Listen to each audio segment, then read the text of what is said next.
All right, so here it is, November Warframe Legacy Lore Part 2. So here it goes. First, my name is Magheed. I do anime, manga, mostly games. And if anime and manga were split into, like, say, you could play them and stuff, then this channel would actually have manga and anime um, as more topics as well. But since games are easier to access and are consistent, and you can make a lot out of their stories. It's mostly games. So, with that said, this is the second part of the first Legacy Lore part. So, this is the second part, and this will deal with the new century, not the old century dealing with the old war. So, here it goes. So, this video will recap. First, it will recap um, before the recap, or should I say, this video will do a recap. But before that, before I do the recap, just for diehard fans' reference, Warframe was a thought before the 2000s. And I guess you could say by 2000, they eventually came up with the concepts and ideas for finally creating Warframe. And eventually the concepts were put to paper and set in motion after 2000. And by the time of E3, 2005, which was 5 years after that, audience got a taste of what the independent game looks like, or what it looked like. And this first image represent what the independent game looked like. Now this is the image. It's very blurry because all back in the days, graphics weren't so good for old PlayStation, as well as PNGs degrade over time. So it's kind of hard to get this image as well. Um, Unfortunately, DE was still here. The bad part about this, DE was still working in other games for other companies during this period. In fact, they had to wait even longer. A large organization, some large organization came to them and said, "Hey, listen, we like how this looks at the E3 2005." And the first part you see right here is the Zariman Ten Zero ship. The Zariman Ten Zero ship was originally an idea way back in 2000, probably before then. When E3 2005, then you got to see how the first Zariman Ten Zero ship looked. However, this probably wasn't called the Zariman Ten Zero at the time. This probably was something else, but maybe it could have been called Zariman Ten Zero, or it was just a concept of an idea of what that could be. Regardless, the first image showed the ship. The second image went into a character that was speaking to a guy named Hayden, and Hayden was a gentleman inside of the Warframe.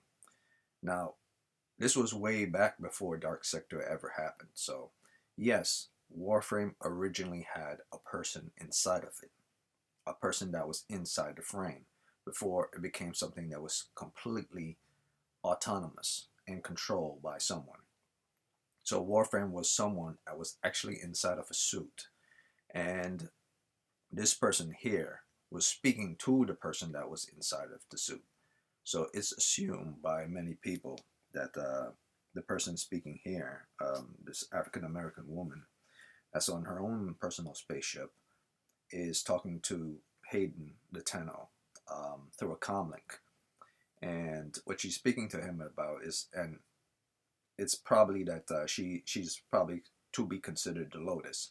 What she's speaking to him about is, detonating the ship, getting off there, not being detected by the Grineer and stuff. And all this is happening all at the same time. So eventually, we see something very new and unique that wasn't present in back in the days, way back in the days, but is present now. The ability to use like void energy or void powers. So the idea of using void powers or powers of force powers was present way back in 2000 as an idea, before the creation of the void, before the creation of the children, before the creation of, the Orokin Empire, before the creation of, I guess you could say, the Kuva and the Entradi and so on and so forth. So to top it off, the Warframe, which is here, which is Excalibur, used a power ability through his hands, which is a push ability, kind of like Pain's ability in Naruto, and it forced the enemy back. Now, if anyone knows anything about the Excalibur Warframe, it cannot do that. It can't do that. None of his four powers allow him to push anyone back with force. But in the first concept of back in the days before closed beta, before it was released for anyone to play, Excalibur had the ability to use this and use it against someone else. And the symbol within the N represented the ability to use this energy or this power. And so moving on even more into the first concept of Warframe in the 2005 E3 trailer, you get to see that Grineers existed, Corpus existed on the ship, the Raptor existed, the Tenno, the Warframe existed, the person possibly being Lotus existed, the Warframe ship existed, the docking bay of how Hayden got on the docking bay and then exit out through the docking bay and got back on the ship existed. So in animation, let's say in update 7, when it went from closed to open beta, the idea was there way before the very first animation, which was in update 14, and even before it went to open beta and even before closed beta, the idea of how to dock on a ship or exit on a ship was present. So everything within Warframe was present even way before the game was exclusive for certain people to play, and after the game became an MMO free-to-play game. So everything was there from the very beginning.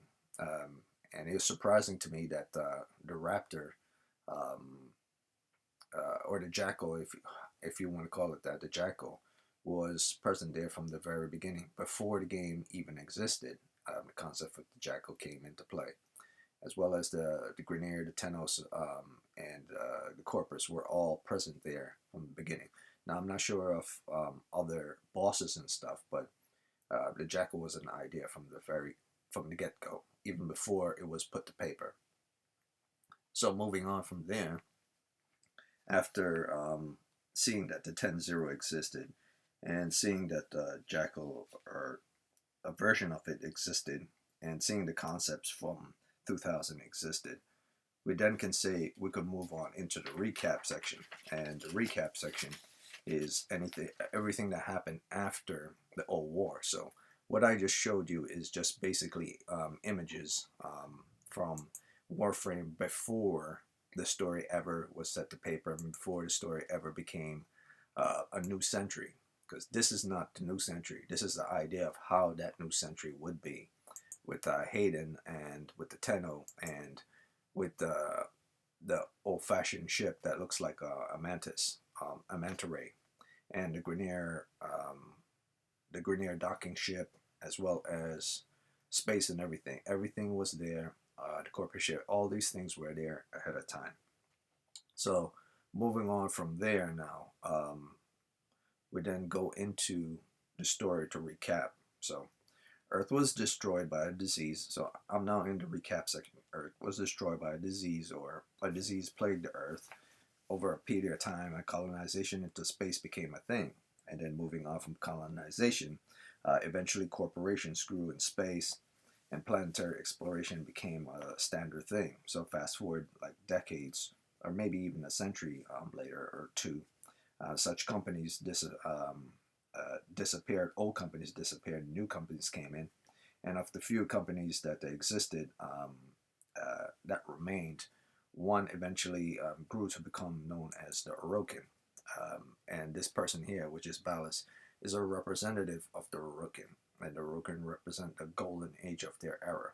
Now, before they were even golden, they were just simply the Orokin. But eventually, once they discovered the Void, and realized that the Void can transform physical objects into its golden form, it became the standard for their existence. So eventually, to the old-fashioned, after human beings left the space and certain companies were left, blah blah blah.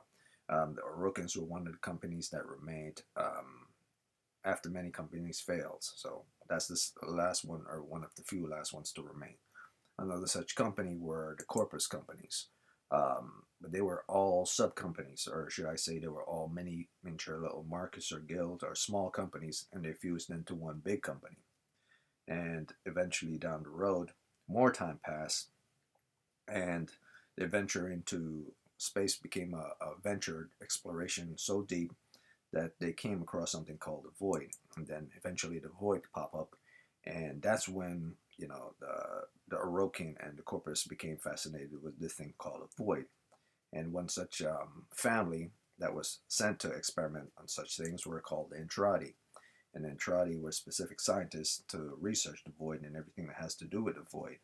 And eventually they made all type of scientific discoveries, all type of scientific weapons and usage for void energy as well as continuity. And in order to discover that this phase of one's body from one's presence, one's spirit or one's essence can be removed from one's body, they house this within objects that they created. I think his name, I completely forgot the name of the guy.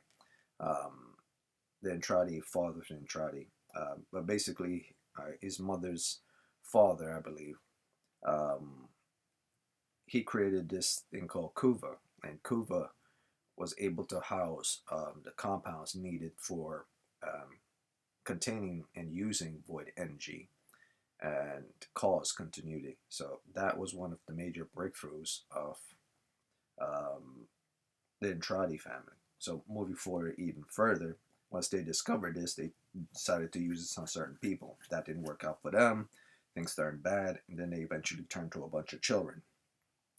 And they soon discovered that children were able to adapt to continuity far easier than others. And the usage of Kuva wasn't necessary to use on children because the children had some type of strange adaptability towards the void. They could removing their bodies from themselves. They weren't infected. They didn't become deformed or manipulated by the void. They stayed exactly as they are, both mentally and physically. So that was something that they were looking to use during those times. It was also during this time that they started to experiment with a lot of stuff as well, such as creation of the sentient robots, which eventually came to rise up against them, as well as experimenting with the disease from way back in the past that possibly destroyed most of the people on Earth. And then they farmed and congregated some of this disease. And a lot of people say, though, no, they just did develop a disease on another planet and stuff. Well, if there was a specific different type of disease that happened on Earth, then that was something different. But if this type of disease that they created on another planet was what caused the infestation, that was something that they harvest eventually over time. It wasn't something that they simply made. It was kind of something that they found that was happening to life forms on another planet, and they harvested and they used it, and eventually they created the infestation or the infested disease. They were Orokin were also experimented with something else, which is considered cloning, and that's something else the Entrati is responsible for. The creation, or should I say, the Orokin High Council is responsible for the creation of cloning, which they use to manufacture and create the Grineer. Now, over time, as time also passes, and the infested and the sentients eventually became a problem for them, and the sentients, which were supposed to terraform in space, came back, blah blah blah, and became a problem. They had to figure out how to deal with them. They used infested to take care of them, but the infested were destroyed, so on and so forth. So they need something stronger. They then invested in something called Warframes. And in order to invest in such Warframes, they had to take the knowledge that they knew from the sentients and combine it with those infested in order to defeat their enemies on their own ground. So they had to have the strength and durability and the slickness of and I guess the ability to survive in space just like the sentience, but also have the hardness of its shell and the ability to regenerate health fast like the infested were. So it was kind of a best of both worlds for the Orokin, but there are other things that were also fused within the Warframe as well. Not just sentience and infested, but also particles that were created by different Corpus and as well as the Orokin scientists as well. So those things are still yet unknown. But as far as we know, infested and sentience were part of the main fusion first. And moving on from there, some frames eventually, you know, were uncontrollable, but eventually they got under control with the help of the children. The children got control of them, and eventually continuity was simple in order to link to their heads, and then the children was able to use the warframes to defeat the Sentinels, push them back, and that was done deal for the Sentinels. I mean, they never came back for a while. But over time, Orokins got cocky, decided to, Margulis was too sympathetic towards them, kill off Margulis, and in retaliations, the children eventually killed off the Orokin, and eventually began to topple down of their entire empire. And of course, the Sentients would take this opportunity to invade. However, they got beat so many times, I believe it's 2 or 3 times, that by the time the Orokin fell, they didn't have enough time to rally their forces and to invade even more. So it was pointless anyway, since the Orokin, or should I say, since the Sentients cannot go through the void in order to reach Earth. Once they're stranded on Earth, they either fight or they try to go back home. And if they can't go back home, they eventually get weeded out and terminated. And of course, the Lotus was the last person to survive of them. And the ones that did remain either died over time or went into hiding in the distant stars, never to return to Earth, because they can't communicate with their father, Hunhao, or the other sentients on the other side of the void. So that was pretty much the recap of the old war. And from when those times are over, and from the children going back to sleep after defeating the Orokin, and the Lotus going into hiding and waiting, and the Grineer also being defeated by the Tennos, because everyone was fighting the Tennos, the Warframes. The Dax were fighting them, the Grineer were fighting them, the Corpus were fighting them, but the Warframes were simply far more powerful than the Sentients. So to defeat them is like, trying to defeat Captain America, like 10, elite military guys or recon guys trying to fight someone like Captain America, who is like the combination of all 10 of those guys into one guy, or like 50 of those guys into one guy. Captain America could basically pick up a car, if he wanted to. It would hurt his back a lot, but he would be able to do it. Like if Captain America really strained, he would be able to pick up a car, and he would be able to throw it. He would have back pains, but he would be able to do it. No matter, even if you get a group of 50 guys to pick up a car, unless they're like the Lou Ferrigno type, they won't be able to pick up a car. And I'm talking about car, not like, a little doom buggy or, a little golf cart or something like that. I'm talking about, a 4-door sedan or something like that. So it would require, I say, to pick up a car, it would require like anywhere from 10 to 12, maybe not even 12, about 11 real buffed up Arnold Schwarzenegger looking guys, because that's tons of weight, not just 1 ton. Like the car weighs tons, like 2 or 3 tons, I believe, about 2 or 3 tons of weight depending on the type of car it is. So it would require at least a good 11 guys to fully pick up a car and throw it across the room with ease, without straining, because now you have the force of 10 really buff guys. Now, that's something Captain America would be able to do, and that's something they wouldn't be able to do if it was just 3 or 4 of them. They would strain. So it doesn't really matter. What I'm trying to say is, the Grineer didn't stand a chance against the Warframe. Corpus didn't stand a chance against the Warframe. The Dex didn't stand a chance against the Warframe. It was basically a massacre. You know, the Orokin made this type of fighting machine, killing machine, and they thought they could control it. You know, they made walking tanks that was as agile as ninjas. So imagine a tank coming at you, jumping, flipping, back flipping, and then using powers on you as well. A tank. You know, if the tank fell on top of you, you're dead from just it falling on you, crushing your entire body. So that was the problem with the Orokin. They didn't realize the type of monsters that they created. So moving on from there, we now go into the story itself. So now we'll stop. I will stop for a moment right now, and I would say the time when players start entering the world was after 1,000 years. So we're talking the time period from the first 1,000 years moving into the now era. And that's 1,000 years after. So update 1 basically, the very first update, which was closed beta, when people, a group of people tested the game, or certain people were allowed to purchase the game, and it wasn't for the public yet. Update 1, day 1, was the intro of Warframe doing missions long after they waked up. So long after they woke up, that was update 1. So in truth, update 1 is I would say sometime in the future past U14, which is update 14.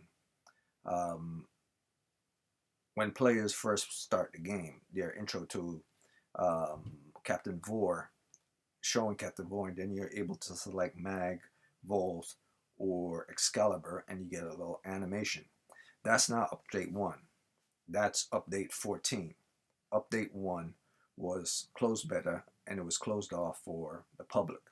And it was way back in the days, before they even created the first animation towards their story, prior to open beta. So update 1, day 1, was closed beta for Warframe, and you could do missions in groups of people, and you could do maps, and you could play in missions, but you were limited to only being a group of 4 people or something. But you weren't able to have like a network connection, or you weren't able to connect with the rest of the world. So it was like purchasing a single player game from a room, and on the box of that single player game it says up to 4 players can play this game. It's like, well, it's not single players if 4 people can play. But yeah, you're right, it's not single players. 4 people can play the game, but it's single player as you can't play it beyond the game itself. You can't play it with the rest of the world. It's only closed off to a single group of people, or I guess that's the best way to describe it. It's not really single player, it's a 4-player game, but it's closed off for the rest of the world. So update 1 to 6 were closed betas, and this test were and it was supposed to test how people feel playing the game. So update 1 to 6 had no lore whatsoever to follow a certain timeline. It was just a test of the world itself, and that's what people played when they played it. Update 1 to 6 was pure testing stage for DE to see how things go as people played it. Now update 7 to 13 was also, you could also kind of consider it the shifting from closed beta to open beta, and that was from update 7 to update 13. So from 1 to 6 was closed, and then in I would say in 2012, that's when they decided to go open beta. Or no, correction. In 2013, that's when they decided to go open beta. Closed beta was 2012. So update 7 to 13 were all within 1 year. Update 1 to 6 were all within also 1 year of 2012. So considered open. Also did, let's see what else. Update 7 to 13 did not have cinematics as well either. However, update 7 to 13 introduced tactical alerts and events for the enjoyment of dedicated players for just a brief moment. And I will also state only that open beta from 7 to 13, because those were What did I write here? Oh yeah, certain quests from update 7 to 13 open beta um, did not consist of lore simply because um, the company didn't set up a lore system for the game as of yet. So that makes sense in that case. Um, the events that has Excalibur, Mag, and Volt um, of choosing Excalibur and Volt was also in the game during update 7 to 13. However, the animation of a cinematic did not exist in update 7 to 13.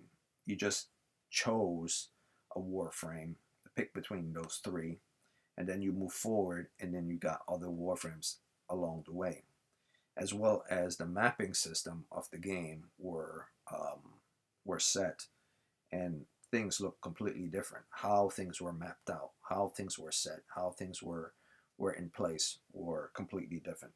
The Lotus during this time was also introduced. Now, this version of the Lotus is simply an up-to-date version of that old Lotus. So this whole physical form did not exist. Only the Lotus face exists during that time through an intercom that stated, "Hey, I'm talking to you, and go do this mission and go do that mission," so on and so forth.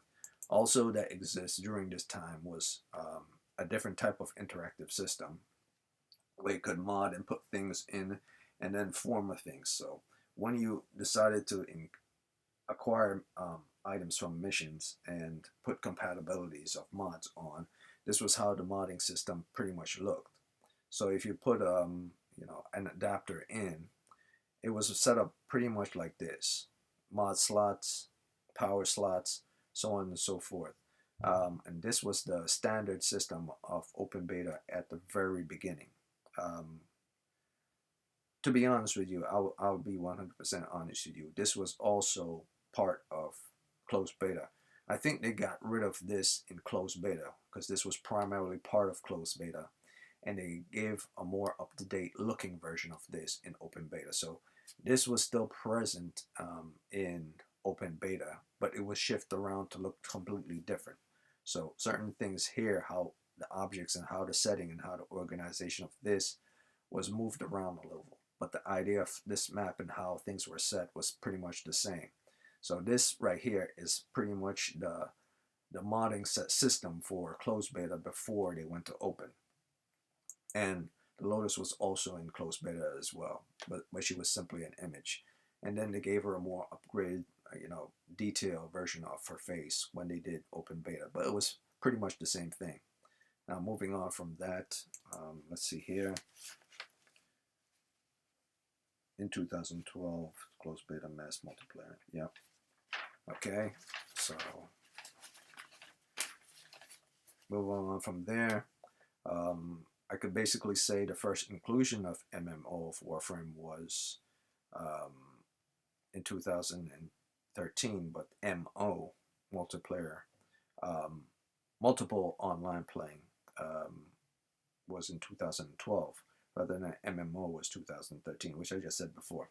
And let me see, for 1 full year with 6 updates, said that as well. And also for 1 full year with 7 updates for 2013, said that as well. And obviously, the first cinematic quest was in 2014, which came after 2013, which means by the time update 13 came about, by the time update 14 came around the corner, that's when you first got Captain Vor, called Vor Prize, introduced, and the animation between Excalibur or Volt, whichever one you want to choose, in order to see the story moving forward. That said, let's see here.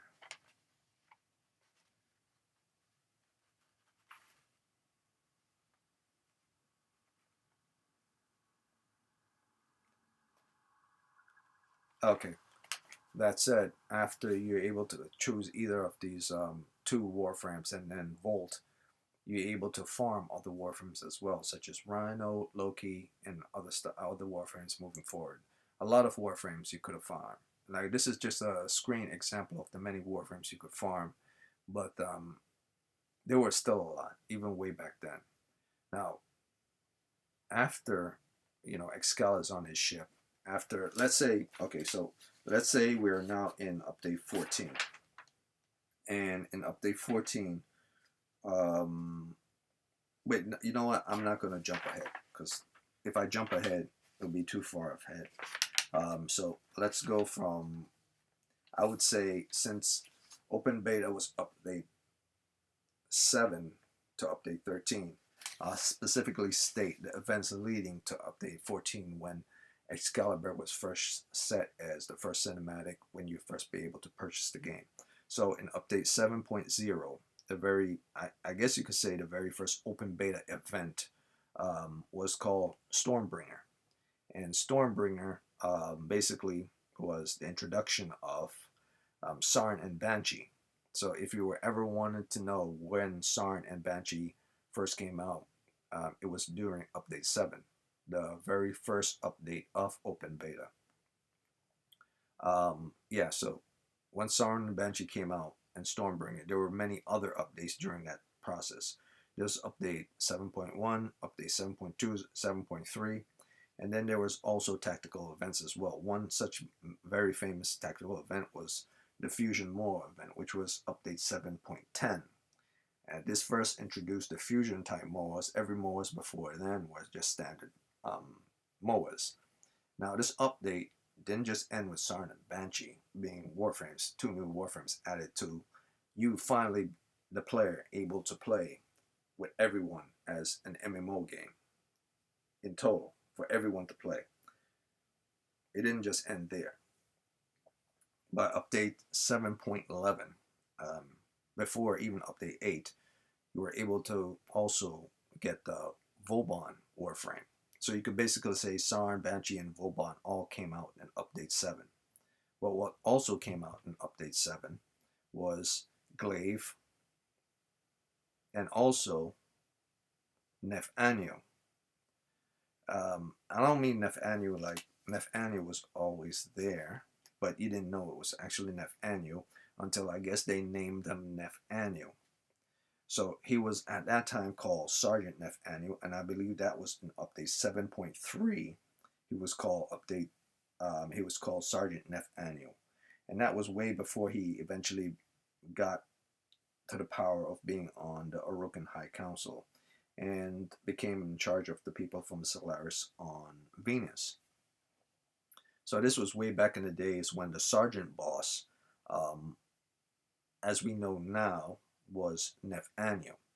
And the Fusion Maw event, which was this, showed this type of Maw. So all the other Maws were regular, but the Fusion Maws look specific like this. All certain Maws didn't look like this before. I think this was the new version of how the Maws were going to look moving forward. So Maws before this did not look like this. It's just that once the fusion type came into existence, they were able to use powers. I wouldn't say powers, but elemental powers or elemental energy in order to fend off, the Warframes. And after Fusion Maw became like, because it was an actual event, moving forward, before getting into update 8, there was also base station, the base station in Warframe, the base station in Warframe that used to talk to you on defense mission, wasn't the Lotus's voice. It was something completely different. It wasn't Ordis. It wasn't Lotus. It was like a random person talking to you from a base somewhere on defense missions, like an operator or commander. This was also present in closed beta. Eventually, they got rid of it, and it became that either the Ordis or the Lotus was talking to you. So that's a nice little fun fact that if you want to know how certain defense missions, who was talking to you on defense missions back in the past, it was some command from a command base that didn't exist, or it was assumed that the Lotus had other people working with her, and they were at some command base, but it never really existed. So they just changed it to Lotus, and then they just changed it to the operator, or to Ordis himself. Um, Also, I believe before update 8 came, the Stalker existed. So a lot of stuff happened um, during update 7. Lots of stuff. You got introduced to like 3 Warframes in update 7.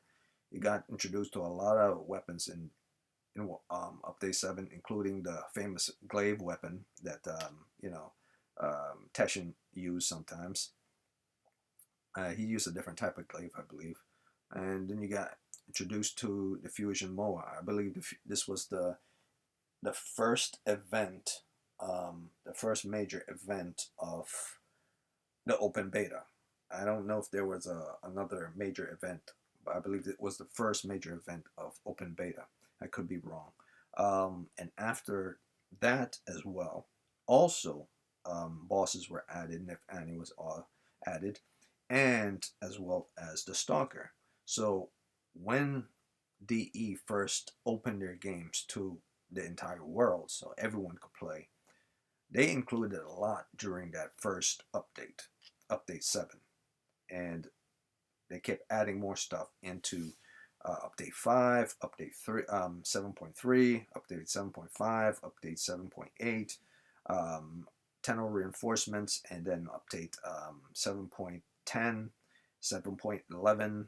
Vauban was the last to be added at the end, because I believe 7.11 was the very last update as part of update 7. And Stalker was in there as well, so you had so many people. Also, here's another thing that was also introduced during this time period. The Sentinel robots, or should I say Sentinel pets, were introduced in Update 7. So a lot of things came out in Update 7. You got Nefania was introduced. Stalker was introduced. Sentinel pets were introduced. The glaive weapons and other new weapons were introduced. Vauban was introduced. Sayrn was introduced. Banshee was introduced. And the Fusion Moa event was also introduced. And also something else was introduced during Update 7. And this was all in 1 year. And Update 7 to 13 were all in 1 year. So this was a lot of work they were doing once they made this game public to everyone. And also during this time of Update 7, I believe the first, I shouldn't say I believe, I know, the first dev stream was their very first dev stream was in 2013. So if anyone wants to know when was DE's first dev stream, and that was in February of 2013.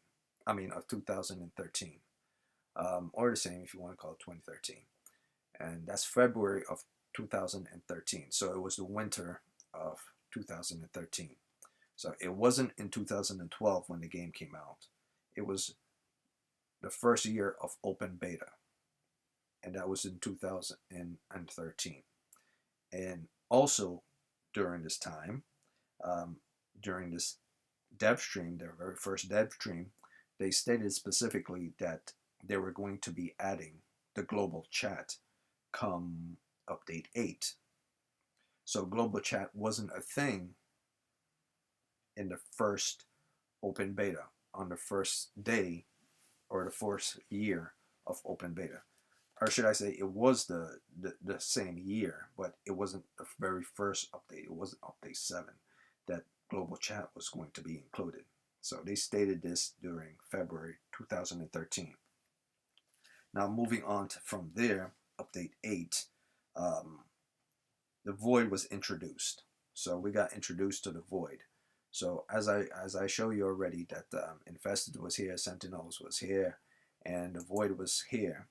And it was stated these things existed, because I was just talking about things about from the old world. So the Void was the old world.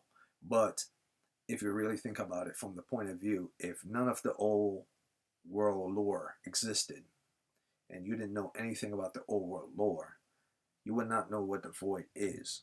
So when the Void was first introduced into this game, it was in Update 8. There was no existence of the void before update 8 other than on pen and paper or logged into a machine and saved but not distributed to the masses. So they knew about the void. They had the void probably since closed beta, probably before then, but they never actually physically introduced the void as something to be explored until update 8. Yes, the void existed, and the game, in closed beta and in update 7 knew about the void, and certain people were talking about it in the game as well as outside the game, but didn't actually explore what the void was until update 8 and just gave it a name. So before it was just something that was talked about, but it didn't actually existed as a factor within the game until update 8. In update 8 also the inclusion of Polarity existed, and the inclusion of weapon dropping from the Stalker was included. So Stalker didn't actually, when you defeated Stalker in update 7, when he was first introduced as an enemy and constantly was a pain in the ass destroying your defense target, because he was bad. His first incarnation was bad. He didn't just attack the tenno or the warframes. He also destroyed the defense target, so he was a pain in the ass. But he never dropped weapon once he was defeated. Never. Not his hate weapon, not his despair, nothing.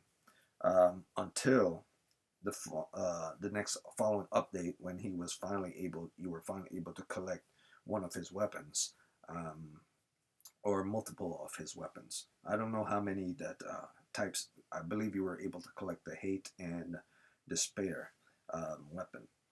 But moving on from there, update 9 came around, and like I said, update 7 all the way to 13 was all within 2013.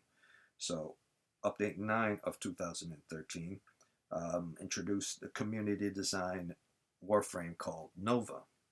So just 1 year after closed beta, which is 2012, tons of Warframes were released. So if you're thinking about it from the point of view of 1 full year, lots of Warframe were introduced in 2013. In fact, if you consider it from the point of view of individual updates, lots of Warframes were released by individual updates as well. But for this one, I believe update 9 only released the Nova Warframe. When update, I believe 8 didn't release any Warframes, it just allowed Stalker drops. But 7 and 9 introduced Warframes, and that was Nova. And also the Sobek weapon and the Haiko weapon was also introduced in Warframe. So the community design Warframe known as Nova was first introduced in update 9. And also in update 9, the Nightmare mode was first created. So if you want to know, okay, when was the Nightmare mode first created in this game? Well, the very first Nightmare mode was created in Warframe in update 9 of 2013. And also the first appearance of Captain Vor was just to leave it out there. The first appearance of Captain Vor, if someone is curious to know when Captain Vor showed up. Captain Vor was always present in the game since closed beta. So he was there way before update 7 came around. And he had various different incarnations and looks before him. So just if anyone asked, like, well, was Captain Vor open beta or was he closed? Was he there when the game was mass multiplayer online, or was it there when the game wasn't mass? Who was there when the game wasn't mass multiplayer online, free to play. He was there, always there. And moving on from that into update 10. Update 10 is when things start to get a lot more interesting. And I would say since all update 7 all the way to 13 included a lot of frames, I believe update 7 all the way to update 10 was when a lot of very good stuff started to pop up. So 7 and 10 I believe were the best updates of 2013, because 7 introduced the Necros Warframe, introduced survival mode, and also introduced in early early access open beta, um, a new defined star chart. I wouldn't consider it early access, but in its beta form, a new defined star chart. So the original star chart, boom, went out the window, and new type of star chart came in, or was replaced or revamped in update 10. So if you were having troubles with that star chart, you now were able to see nodes associated with planets in a circular fashion. Also, in update 10, which is also very good, was the introduction of the Conclave and of Teshin Dax. At the last end, I guess this was before the word Dax was added onto him. He was just known as Teshin. Eventually, the word Dax came into existence in later updates, but the Conclave and Teshin were also introduced in update 10. Lots of stuff came out in update 10, as well as the Tiger's weapon, the Lecta weapon, and the Central weapon all came out. Well, actually, no. No, Electra and Tigris were update 11. Yeah. So a lot of things were included in update 10, which I believe was one of the best updates. Next to update 7. And then the following update thereafter was update 11, introduced the Lecta, the Tigris, and the Sestra, or however you want to call it, as well as the Warframe known as Valkyr. And that was update 11. And moving on from that, the intro of Damage 2.0 came into existence. So I'm not just going to keep this screen with just the void on, hear my voice. I'll move back and forth. So I'll keep it at update 7, and then I'll go towards the Foundry right here. But I'll leave it at the Foundry right here because the Foundry was also part of 2013 when they included that into the game as someplace that you could walk to and do something. And Damage 2.0 was also part of update 11. So maybe I said that before, but Damage 2.0 was part of update 11.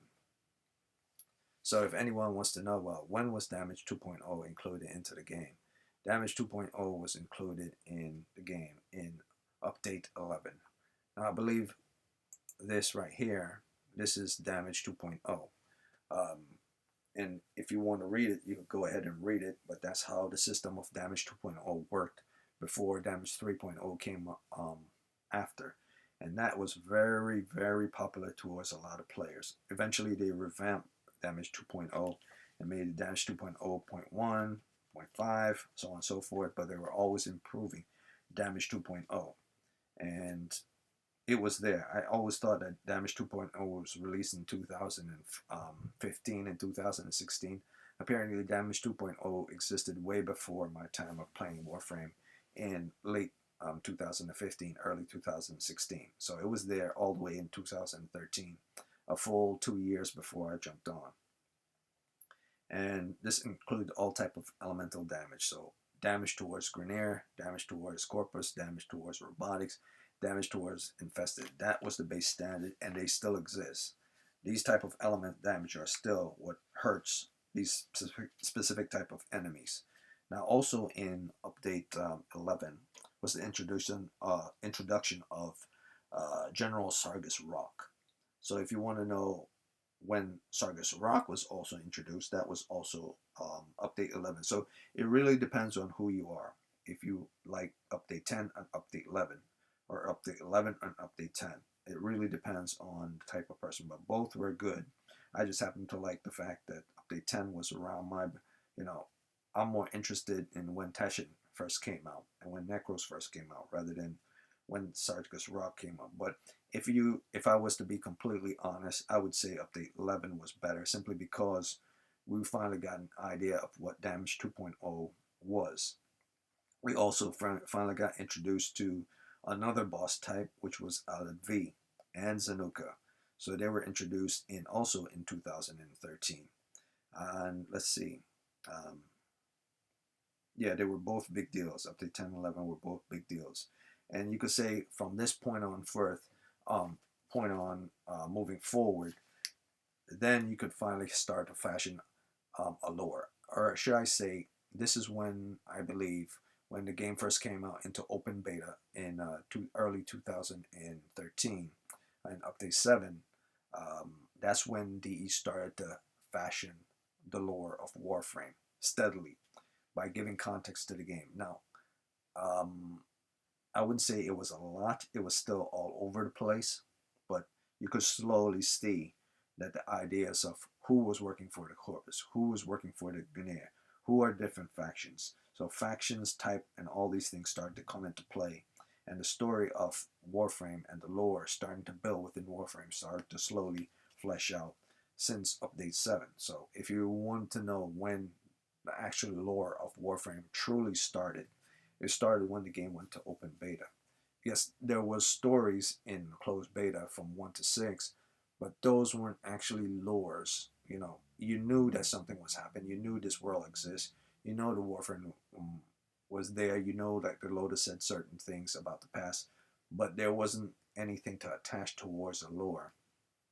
It was only until Update 7 that that lore slowly started to develop. So if you were to say, well, it didn't exist in Update 7 either, then all it really did from Update 7 to 13 was build up more of what was in closed beta.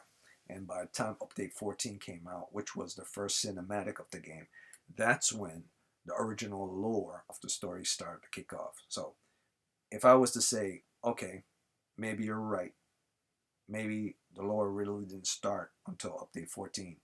Um, you, I wouldn't be completely wrong, and you wouldn't be completely right either, because the lore was always there. It just was scattered all over the place, and then they slowly started to develop it here in Update 7 to 13, or give it more texture, and then started to connect the dots, moving from Update 14 going forward. Um, but it really still, by the time Update 14 came about, it really didn't still feel like there was actually, you know, um, a sense of organization. But you knew that certain dots were being crossed. Certain T's were being crossed and certain I's were being dotted. And you knew that there was a story linked to other stories there by the time Update 14 came around. If you don't believe Update 1 all the way to 13 was relevant. Um, so by the time Update 12 came around, we got introduced to the Warframe called Zephyr. And Zephyr was a new Warframe. So we got introduced to Valkyr in Update 11, which is this Warframe right here. And then we got introduced to Damage 2.0, which was this right here. And then we got introduced also to Zanuka and Alat V, and this is Zanuka right here. And then by the time Update 11 came around, we got introduced to Zephyr right here, which was in Update 12. I keep saying 11. Update 12. And also, other than Zephyr, there was also two very powerful weapons that were introduced during that time. And one was the Jack Kitja weapon, which was like a hammer, and the other was this weapon called the Fang weapon, or Phage weapon, however you want to call it. So Zephyr, Phage were included in Update 12. And then moving on from there, we're getting close to Update 13. But before I say that, before I go to Update 13, the last inclusion within Update 12, I believe, was the interception mode. So interception was finally introduced by Update 12. Mind you, all these stuff happened in 1 year in 2013, just like I said. But if you want to know when interception was added, it was 2012. If you want to know when survival was added, it was Update 10. So all these things can be a little bit confusing, but if you follow like through the world as they're slowly developing, it's not that complicated. It's rather simple. They just added these things in layers as they went along. So by the time Update 13 came about, the last update before their very first cinematic in Update 14, the very last Warframe added to their open beta before their first cinematic, was Hydroid. So if anyone wants to ask, like, before I ever jump into Warframe, log in, put my login name, do the whole deal, and then first started playing the game and first saw Vor, show up on the planet Earth, try to destroy the Warframe with the Grineer, and then you being able to select what Warframe you're going to pick. Before any of that happened, the very, or should I say, the last Warframe to be introduced into the game before that very first cinematic was created. Because everything before Warframe, I say it again, everything before Warframe weren't cinematic. They weren't cinematics whatsoever at all. They weren't even quests. To me, cinematics were quests. Side quests, main quests, Warframe quests, or mission quests. So there are three types of quests within Warframe. There's the main lore story quests, then there's the lore side quests, then there's the lore objective Warframe quests, and they're all connected to each other. So if you were to skip some from the lore Warframe quest or the lore side quest, you would miss a lot of context related to the main story quests, such as the Entrades aren't really considered part of the main story quest, but by not including the Entrade into the lore, you're kind of defeating the whole purpose of how certain weapons and how certain things were created to begin with. So certain side quests and certain Warframe quests are even more relevant than the main quest of the story. But it really depends on which one you're talking about. So in Update 13, the very last Warframe to be included within Warframe Update 13 was Hydroid. And the very first end game also was included in Update 13. And that very first end game was called Dark Sector. The name referring to the game that they released in 2009 for PlayStation.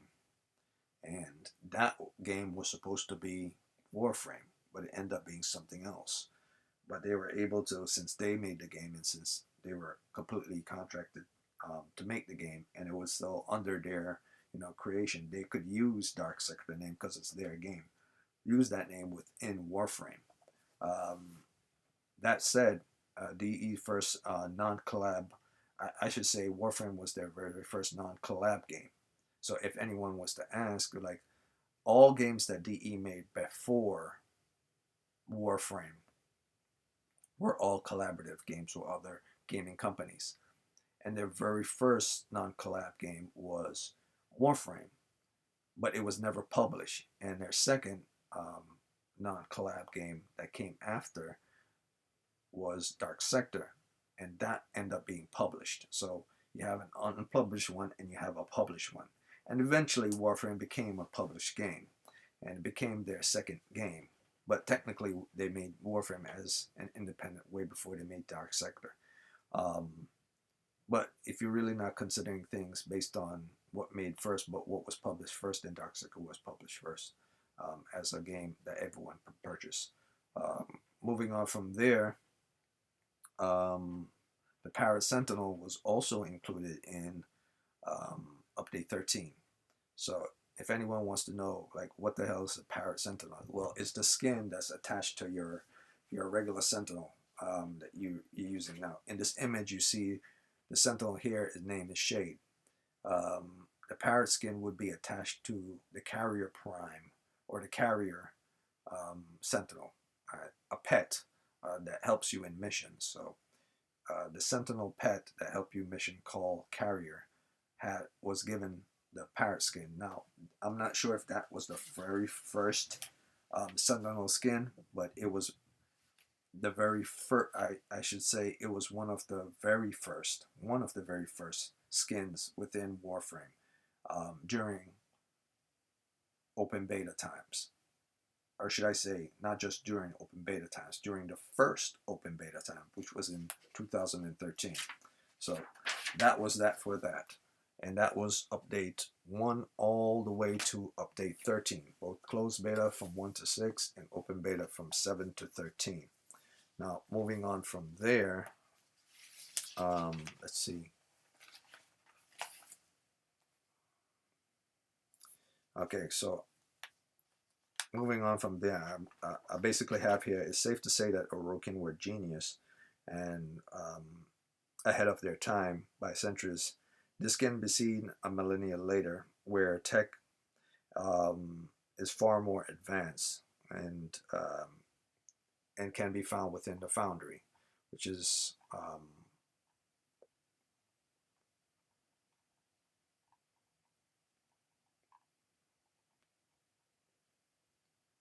so Vauban,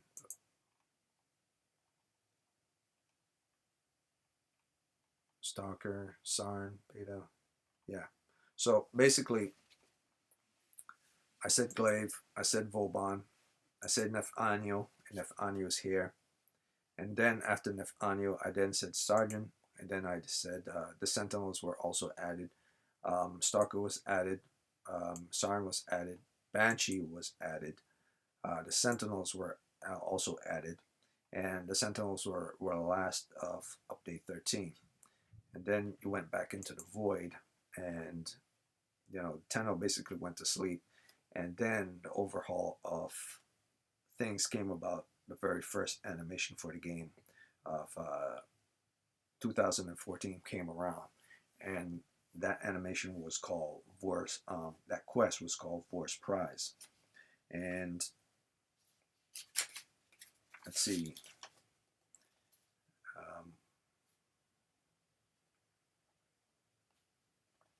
Okay, so yeah, so during this period, and I'm just going to state it, during this period from Update 1 to Update 13, it's safe to say, and I'm not going to leave this out, I'm going to include this as well.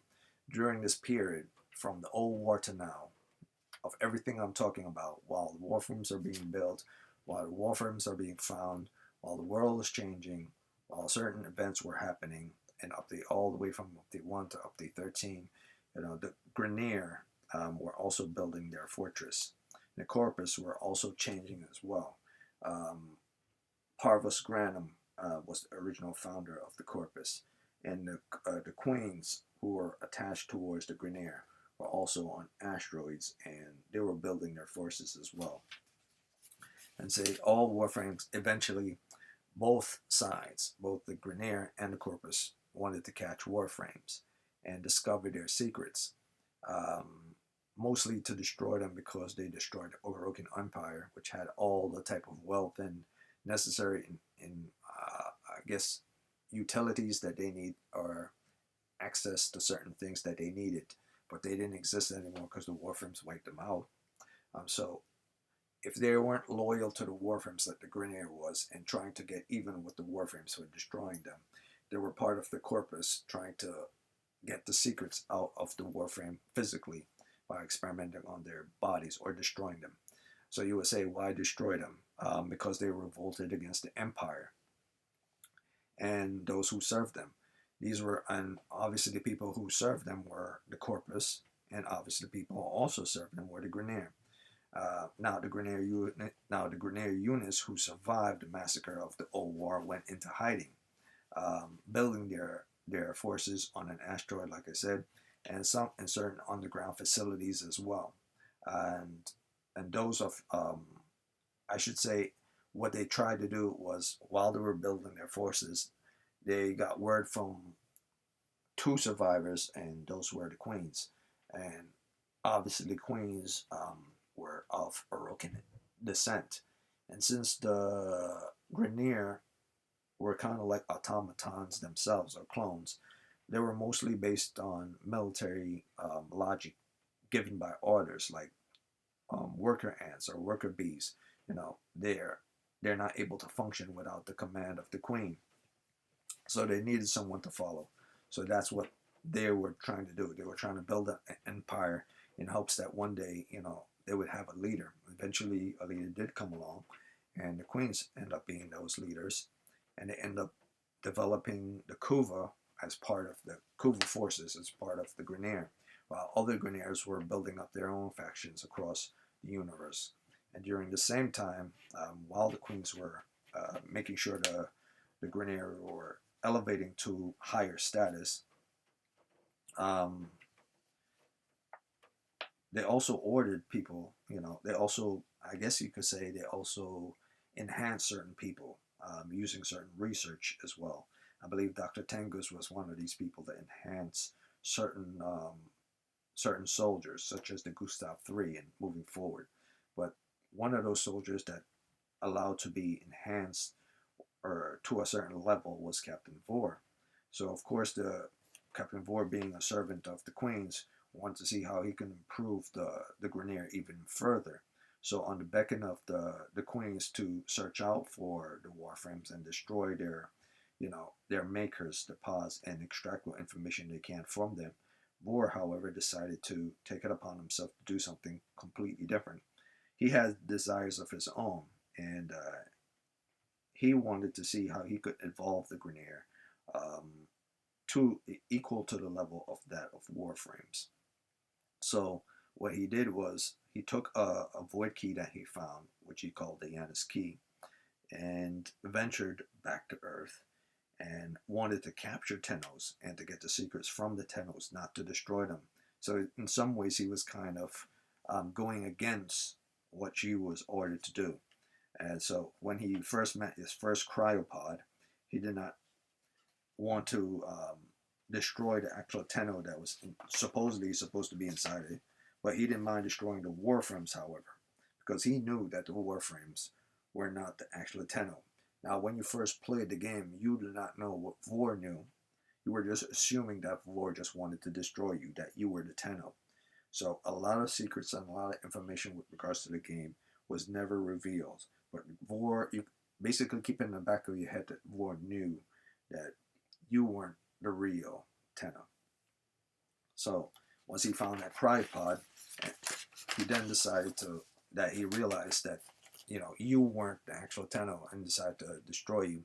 He sent in a couple of Grineer. That's when you're finally able to choose that you wanted Mag, Volt, or Excalibur as the Warframe you were going to use for the game. And this happened in the very first cinematic, and this was update 14. And this was in 2014. So the very first cinematic of Warframe was 2014, and it was called Vor's Prize.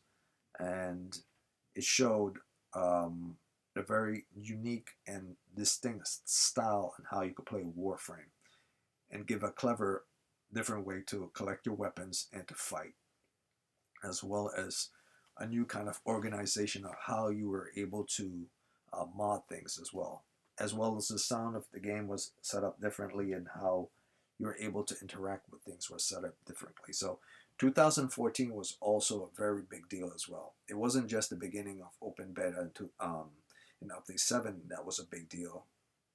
The game finally going open for everyone, but it was during the decision to create the very first cinematic, a lot of things were changed within update 14 as well. So you could basically say the very first quest was the start of the very first beginning of organizing the lore, or at least setting up an idea of a lore existed.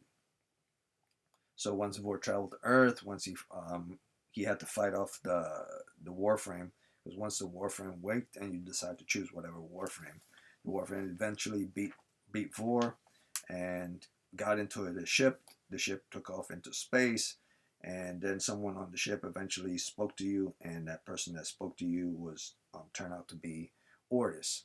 So all this happened at the beginning of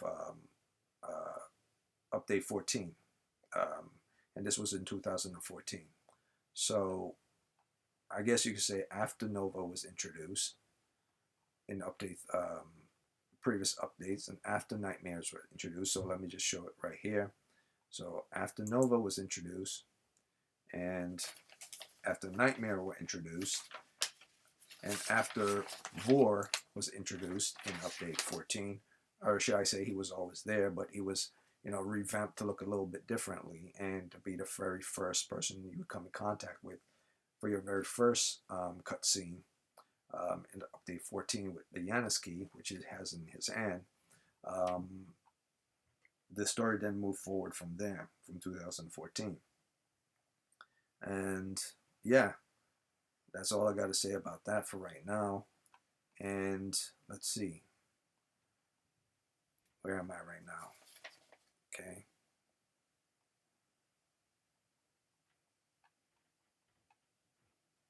Okay, so yeah. All right, so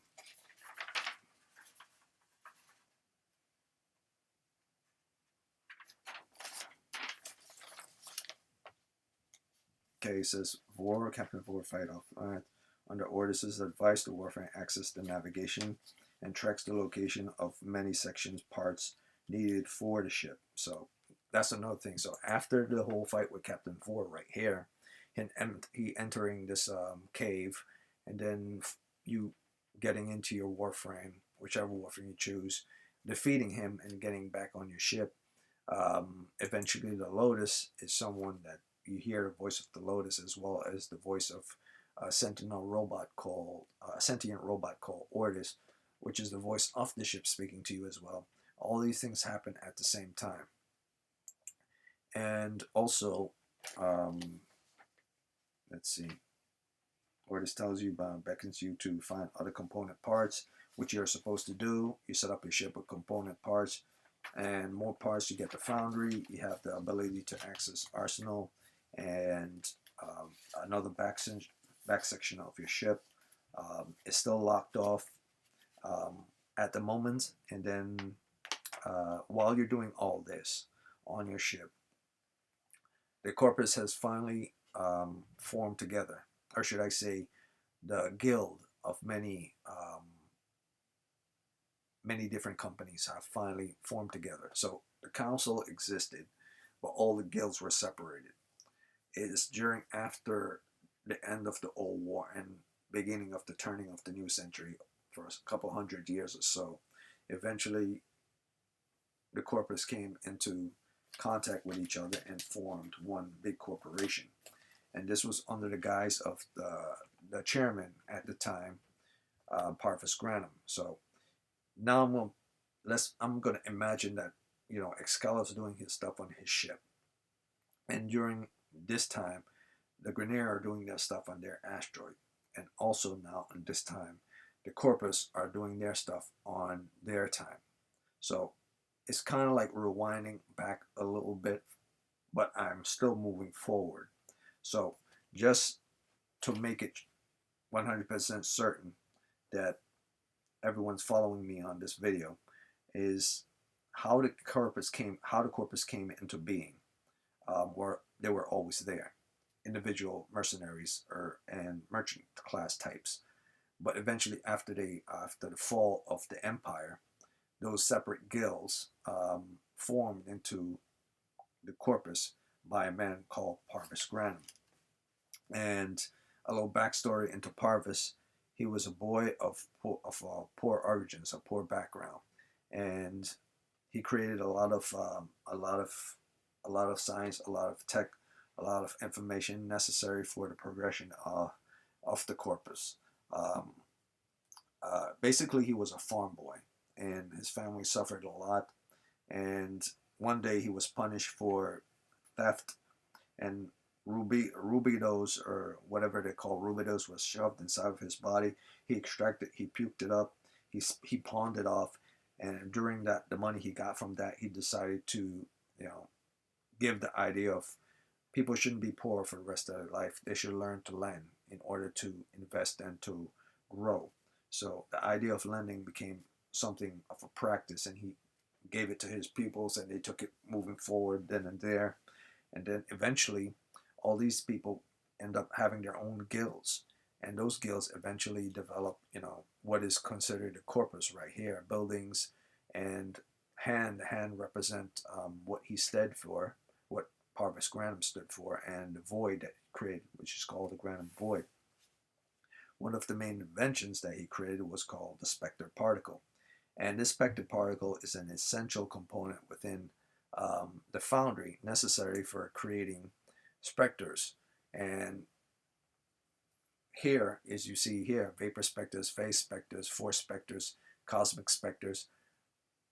His inventions was necessary for the Warframe to duplicate certain things, but it's not just for specters, but it's for other things as well. Weapons, pets, anything that you could think of that requires duplication of was part of the whole Specter Particle research that he originally founded.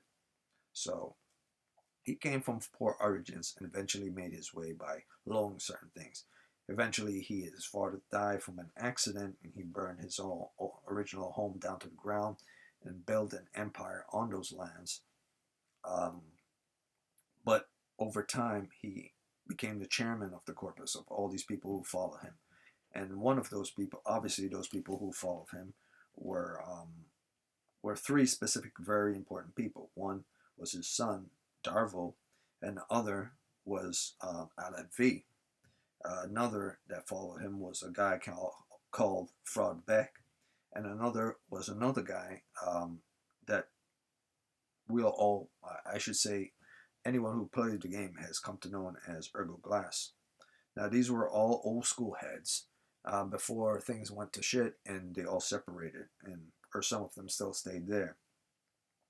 So eventually, one day, Parvos decided to peace out, and we never heard from him since. And if you first played the game, you wouldn't know who Parvos was. You just think the Corpus are undercharged by certain greedy corporate people, which they are, but you never knew about the story of Parvos before.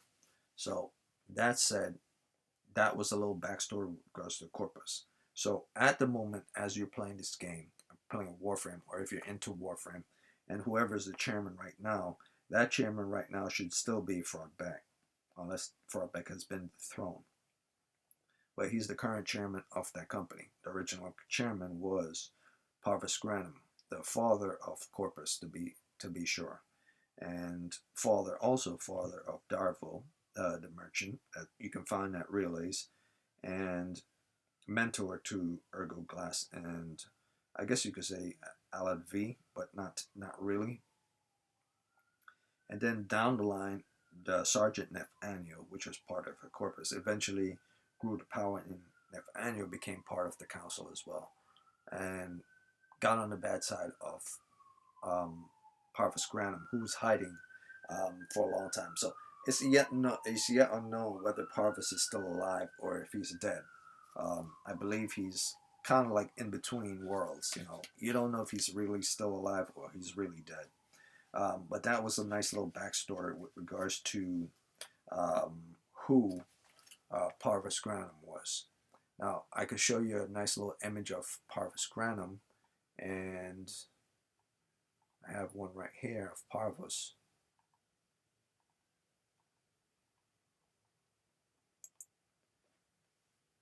And this is Parvos Granum right here.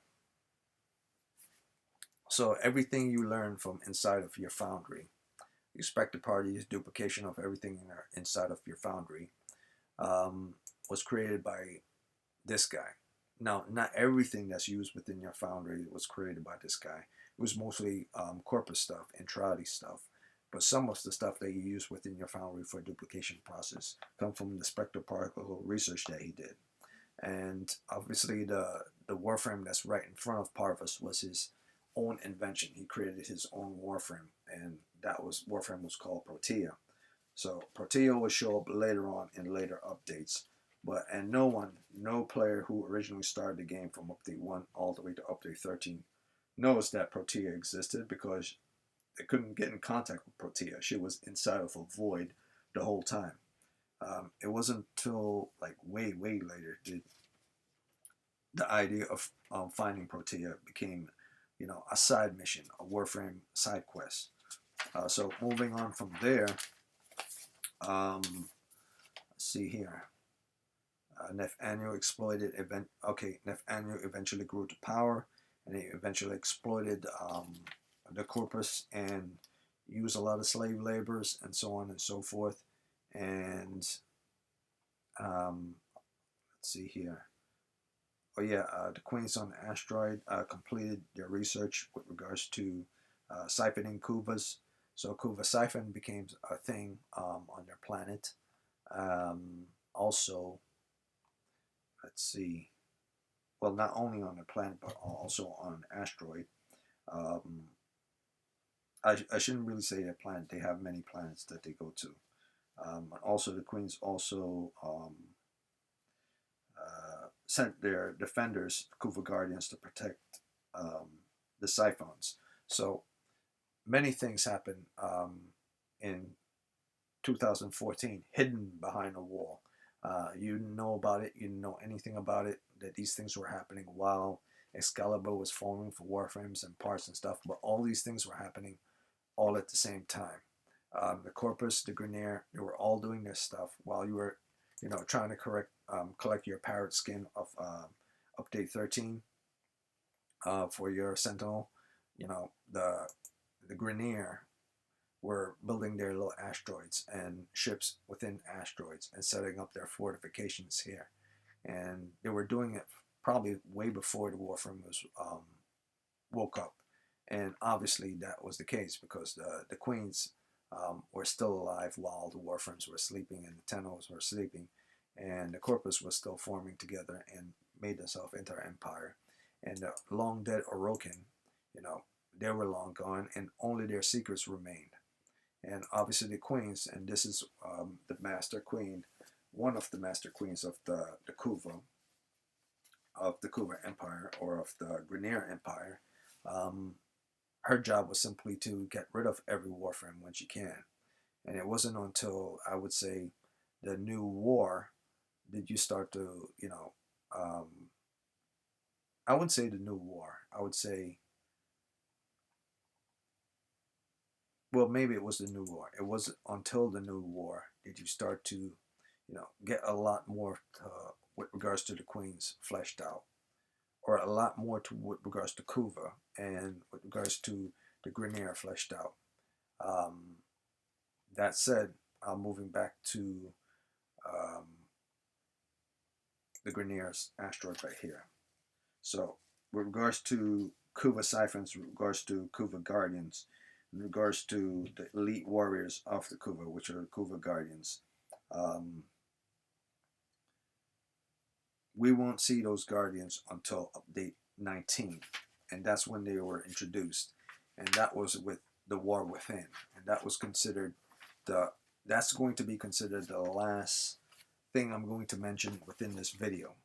And so I'm going over a lot of stuff because there's a lot of stuff to cover.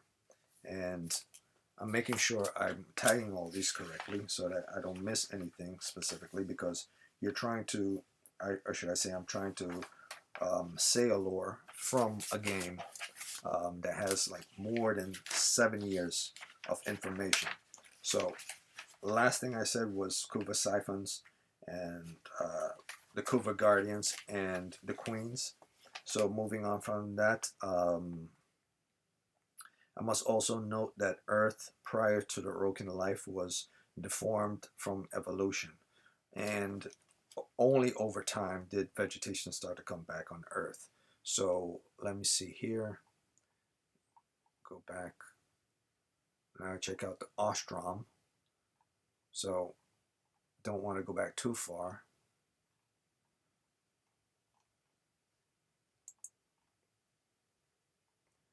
So we got Darvo, information about Darvo. We got information about Alad V being on the console, Darvo. Then we got information about the Kuva Fortress and about the Kuva Guardians, which are working for the Queens. And then after that, we get introduced to the Ostroms. So, like I was saying, the world of Earth was deformed, probably due to the radiation war from the Entradi times, or the Orokin, early Orokin before, or maybe even before the early Orokin era. Earth was recovering from that, and probably also from the disease that was on Earth, that many had to leave and find comforts of space to live in space. Also, the people who did remain or went back to Earth eventually formed their own cultures, formed their own languages, and developed their own way of life, farming and fishing. And majority of them weren't completely deformed, but some of them were deformed. Like you see the effects of the environment on them, or that a type of disease or something happened to their bodies to alter their bodies. It definitely happened to life forms on Earth, because birds didn't look like birds anymore, fishes didn't look like fishes anymore, and even plant life didn't look like plant life anymore. So one of these places on Earth, that the Ostroms, and this is a culture that eventually came to be known as a culture, and I don't know if they're 100% human, but they're, I guess you could say, they're a mutated culture of what humans used to be, and developed new language, created this colony called Cetus. And Cetus was, smack dab in the heart of a very popular section of Earth, where they lived, they farmed, they migrated, created food, fruits, the whole 9 yards, and they had their own defense borders. And I guess you could consider Cetus and Ostrons neutral to that of Corpus and that of Grineer. That the Grineer come here to trade, the Corpus comes here to trade. Like, this is a trading colony. This is not a colony that's under control by any one faction. This is an independent trading colony. So this is like it's like a port of where ships dock, and they go get their bears or whatever, and this is a place that people would stop off and do trade, and a distributing platform place. Of course, there are places like this on Venus as well, but this is one of the major player places when it comes to selling and when it comes to market as well. And it's assumed that the Technocyte virus from the Darkseeker video game was a major factor within what happened on Earth and changed the life on Earth. But that's theoretical. There's nothing to 100% say that is the case. It's only known that a certain type of disease happened on Earth. Lots of people say it's Technocyte, some say it's not.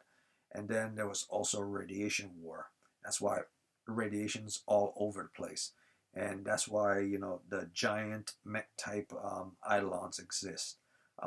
Because of radiation war, using the Eidolons and other things that happened way before Cetus was created, during trying to fight off the sentience from destroying the Orokin. So it's hard to say that. See, it's hard to lock down the radiation war. The radiation war could simply have been a part of the old war, or the radiation war could have been something way before the old war.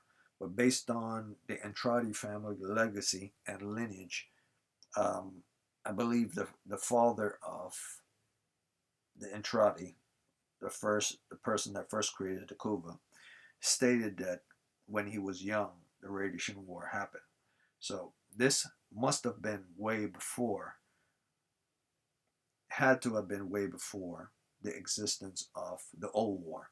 So there was a prior war that happened before that. Otherwise, he wouldn't have said that. Or the radiation war is in conjunction towards the old war, but that part of the lore has not been fleshed out yet. Either way, the Ostrons on Earth eventually evolved over time. The air became clean, but not 100% clean. But people were able to live on the planet. And the radiation levels are extremely low during the morning time, but extremely high during the nighttime.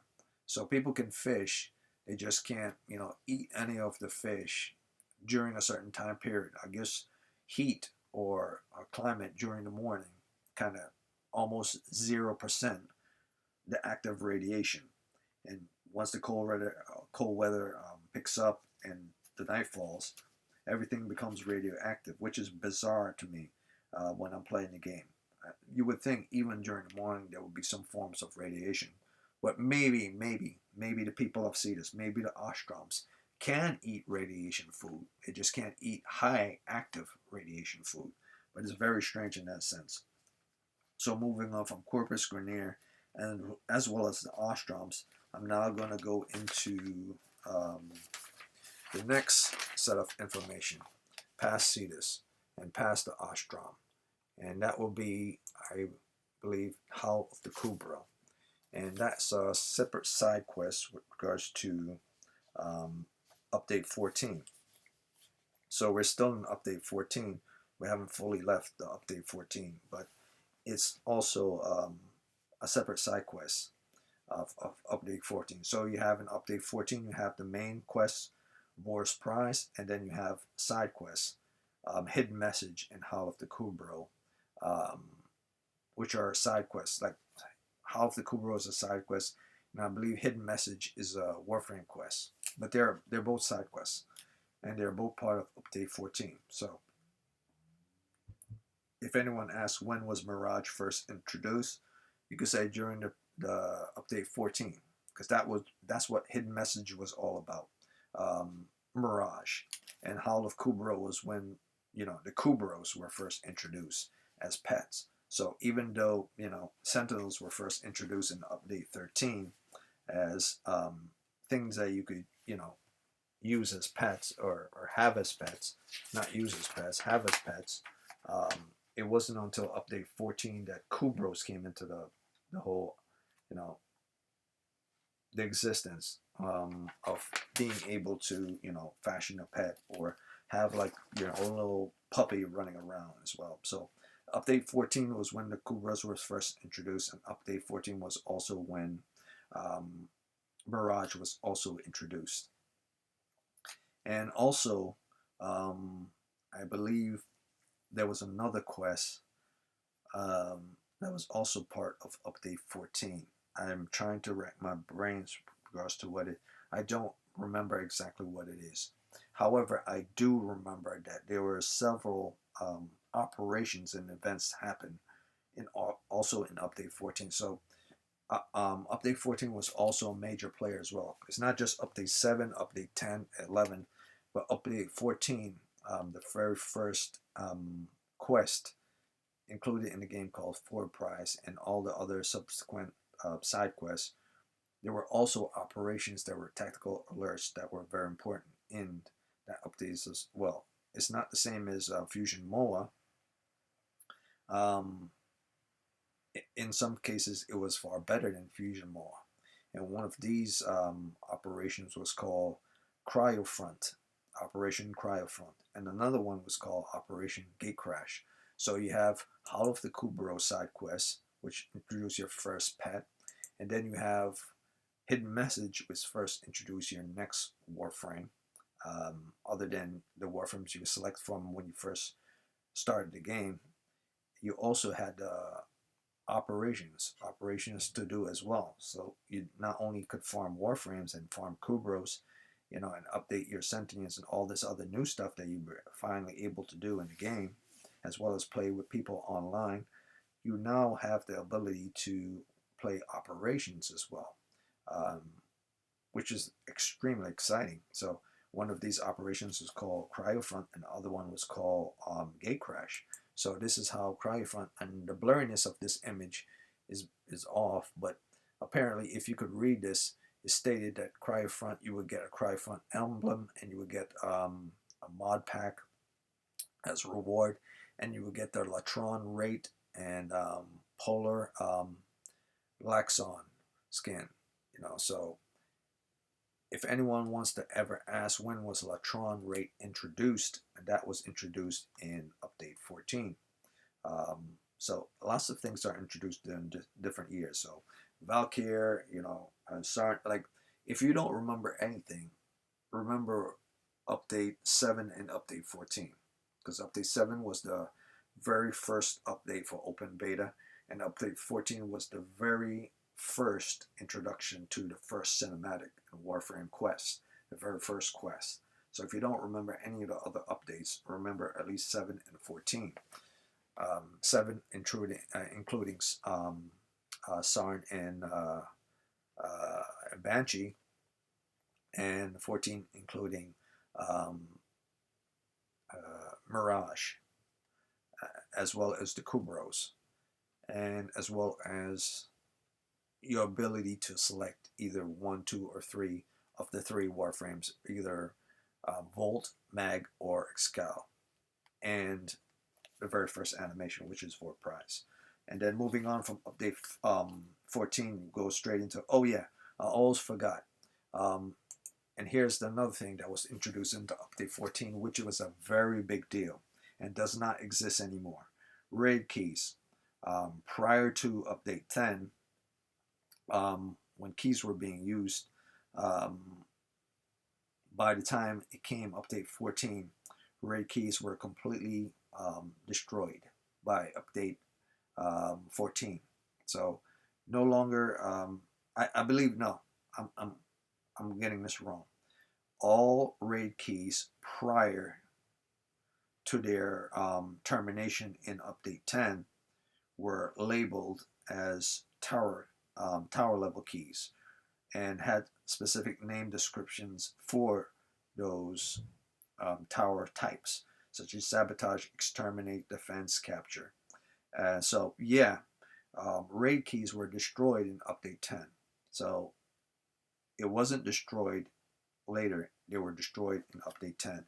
So basically in 2013, early 2013, raid keys were destroyed because, like I said, update 1 to 6 were in 2012, and update 7 to 13 was in 2013.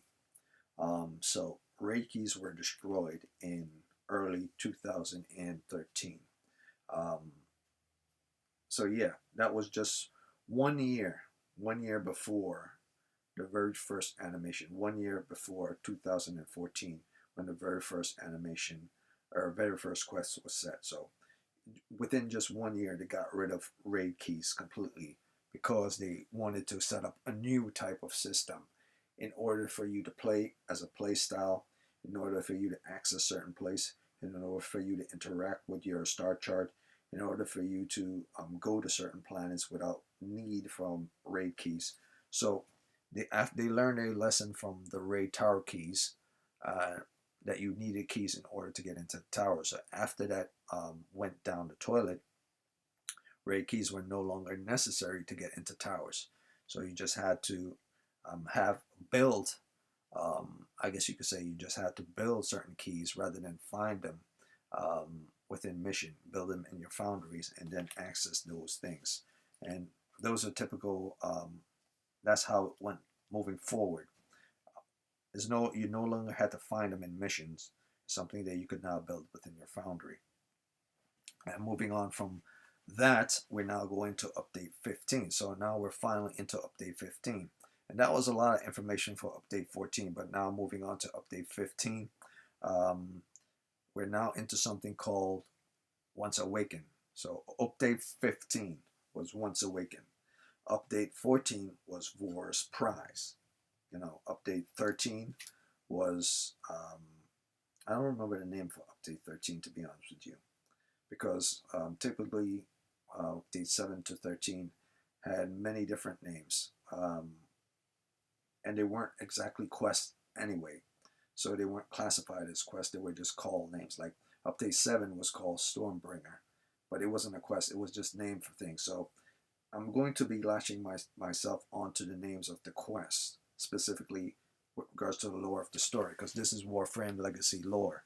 So if it's not completely attached towards a lore as a Warframe quest or a side quest or a main story quest, I'm not going to focus too much on that. So update 1 to 6, there was no lore there. Update 7 to 13, lore started to build, but there still wasn't no lore attached to a quest. So update 14, that's when the actual lore attached to a quest started. So very first one was War's Prize in update 14, and now we're into update 15, which was in 2015, Once Awakened. So Once Awakened, which was the next quest, the next main quest, not a side quest, dealt with the new Warframe. Dealing with new Warframe and Kubro as the players now transfer into Mirage, receiving beacon message after access to code is to find the old war infestation. Okay, so that's what I wrote. After getting the Mirage Warframe in hidden message of update 14 and the Kubro, Mirage then accessed the codex, or should I say the Tenno using Mirage accessed the codex and find there's an old war infestation happening, and was sent by the Lotus to investigate. And since factions are now within the game, taking over certain ships, both Grineer and Corpus types, the Warframe then discovered that one of these factions is a completely new one. And this faction, which is a completely new one, is infested. And this old war infestation, which was just a regular thing on planets now, has become like a group hive mind type of faction that gather together, speak together, and have taken over a lot of ships and converted a lot of people into creatures. So seeing the fact that how planets were like, this was Gate Crash. This was a great one of the operations, and this was Dr. Tengus right here. And Dr. Tengus right here was one of the people that experimented on, or should I say, did research with regards to the disease dealing with infestations. He's also responsible for the Gustav 3 as well. So once the Warframe accessed the Codex and found out about this new faction, which is the infestation, Mirage sent on spy missions within these infested areas, defeat a lot of infested enemies, did a lot of defense. She then comes across the information that off Once Awakened, a man called Dr. Tengus was doing research with regards to how to stop the Grineer cloning disease or cloning deterioration. So Tengu was a regular Grineer doctor, well, not really a regular Grineer doctor, but was a Grineer doctor tasked with various experimentations. And one of those main experimentations was also, to enhance Grineer from regular to superpowered. Like all the Gustav 3 members were just regular soldiers, and then they were turned into Gustav 3. And the name Gustrag, I'm saying it wrong, the name Gustrag was a facility. It's not a name that they just carry. It's an actual facility that these 3 Grineer soldiers were at, where they were experimented on and turned into superpowered Grineers. So when the Gustav 3 comes after you, it's more like Dr. Tengus experimentations are coming after you, because they're not Gustrag. The facility is Gustrag. So when they say the Gustrag 3 is coming after you, it's basically the experimentation 3 is coming after you of the facility. So that said, Update 15 introduced the infestation. Update 15 had introduction to Dr. Tengus, and Update 15 also had the Gustav 3 information about them in Update 15.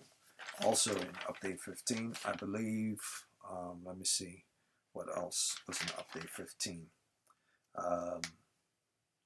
Now being able to select Mirage and run any missions, Codex prompts something new.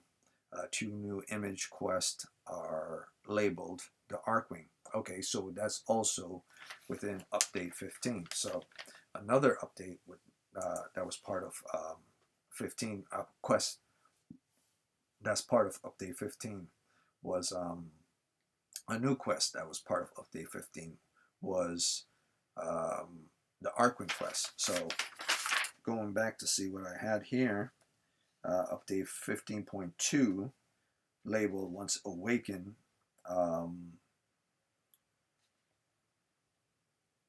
Yeah, so Once Awakened wasn't a main story quest. It was a side quest. The Archwing was the main one. So once Update 15.0 came out, the Archwing quest was the main quest of Update 15. So that was the main quest of Update 15. And Once Awakened was secondary quest with regards to that. And you could check that stuff on the Warframe wiki as well. So that said, when was the Archwing? When did the Archwing come out? And that was in Update 15. So so Mirage decided to experiment, or should I say Tenno using Mirage decided to go into the Codex and find out something called the Archwing. So let's see here, moving forward. The first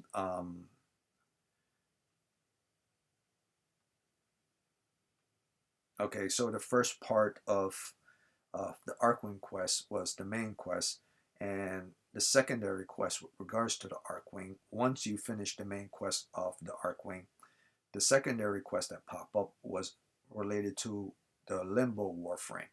So once you finish the Archwing quest of the main quest of Update 15, another quest that was attached to Update 15, once that was done, because you can't do the Limbo Theorem quest unless you finish the Archwing quest. So once that was done, you were allowed to do the Limbo Theorem quest, and that also was in update 15. And also in update 15 was another side quest, not part of the main quest, but another side quest on the side. And that side quest was called update 15.5 Patient Zero. So update 15 also had a lot of quests. It had a major quest called the Archwing, which you needed the Archwing in order to complete certain missions and to rescue certain people. And it had side quests such as Patient Zero and the Limbo Theorem. And in some cases, I would say you don't really need to finish Patient Zero, but if you want to have context with regards to Alad V and his backstory and what he's doing, that's necessary. And obviously, if you want the Warframe Limbo, that's also necessary if you want to collect more Warframes. It's not part of the main story, and it doesn't affect the main story whatsoever at all. But it's also nice to. It's always nice to have an extra Warframe. So Mirage listens to, like, say, I'm pretending to be Mirage. Mirage is listening to the Lotus, and Lotus is stating issues about the Archwing needed for fending off the Grineer siege. Using the Grineers are using giant ships called Baylor Fomorian ships, and that's why the whole Archwing quest came into play, because you cannot fight these Baylor Fomorian ships, from inside. You had to figure out how to stop them, how to stop their motions, how to stop their I guess you could say their engines or their main component parts from the outside. And you can only do that from the outside if you have a type of ship that allows you to get to those sections of those ships on the outside fast, and then get inside the core and detonate them from the inside. So that's where the whole Archwing came into play. When it was no longer necessary to do missions inside of structures, it was necessary to do missions outside of structures. And the only way to do so is to have a fast type of equipment that allows you to get to those structures fast enough, destroy them, and then, finish the mission in time. So that's how Archwings came into place in Update 15. And those subsequent, side quests along the side, such as Limbo and Patient Zero, came out thereafter. So while the Grineer are trying to restore themselves to former glory and develop a stronger empire to conquer more lands, then the Corpus claiming their whole thing of civilization and trying to rule over and get more credits to become even stronger. Someone has to stop this warfare, or the someone being the someone, or should I say someone's being those who play the game and load into the game and play Warframe. So that's the whole idea of what's going on. Conflict is never going to just go away.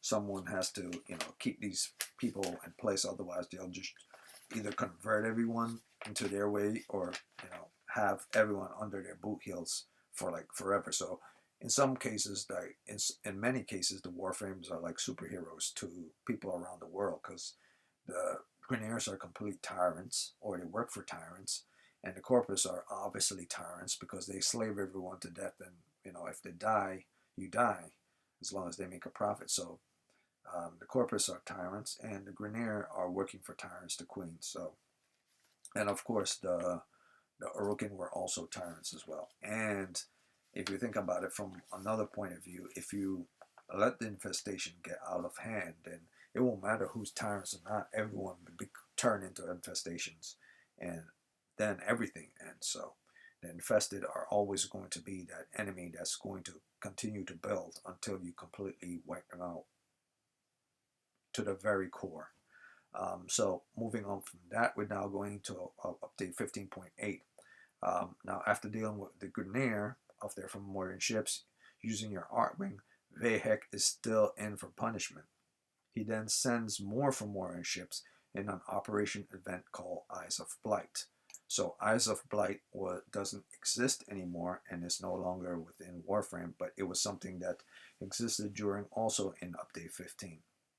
This event is a standard Fomorian ships invasion that happened before, but it was something that, basically every time a Fomorian ship pops up in Warframe, like once a month or once every 2 months in the game now, that's what Eyes of Blight used to be. The Fomorian ships popping up. So before it became standard that Balo Fomorian ships were popping up, um, it was once called Eyes of Blight. So before it became standard, it was originally Operation Eyes of Blight. Um, uh, it's during this last leg of Update 15 did Mirage, or should I say me playing as Mirage, go through many battles and learn that the Grineer are after a woman named Maro. So also in Update 15, Maro from Maro Bazaar was introduced into the game. And this secondary quest, which is called Stolen Dreams, not sure if it's secondary or part of the main quest. Stolen Dreams quest was also part of Update 15. And apparently the Grineers are after arcane codices. And they hired Maro in order to find these arcane codices. But you don't know what they're up to. So Lotus tells you to investigate the reason why the Grineer wants to find out something about arcane codices and why they need it so bad and why they hire this thief in order to do so. So eventually it turns out that she leans more towards the tenno and says, well, I'm not going to work for now. I'm keeping it for myself.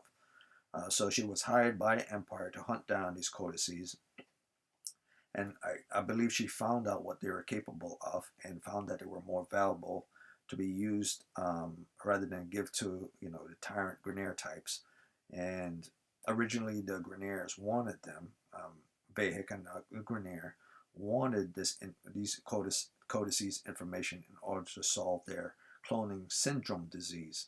And hopefully that what Mara had will help the cloning of Grineer, decaying the syndrome disease to go away.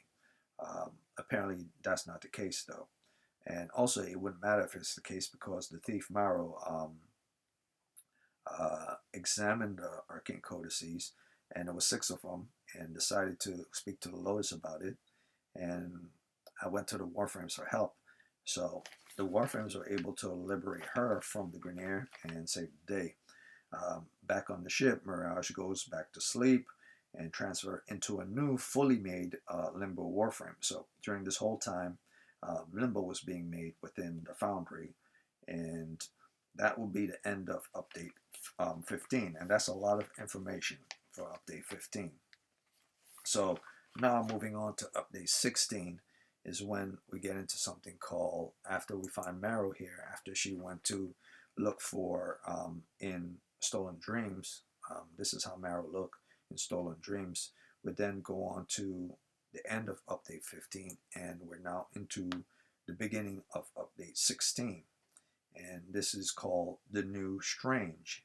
And it's called The New Strange because, well, this is a new ally / enemy type.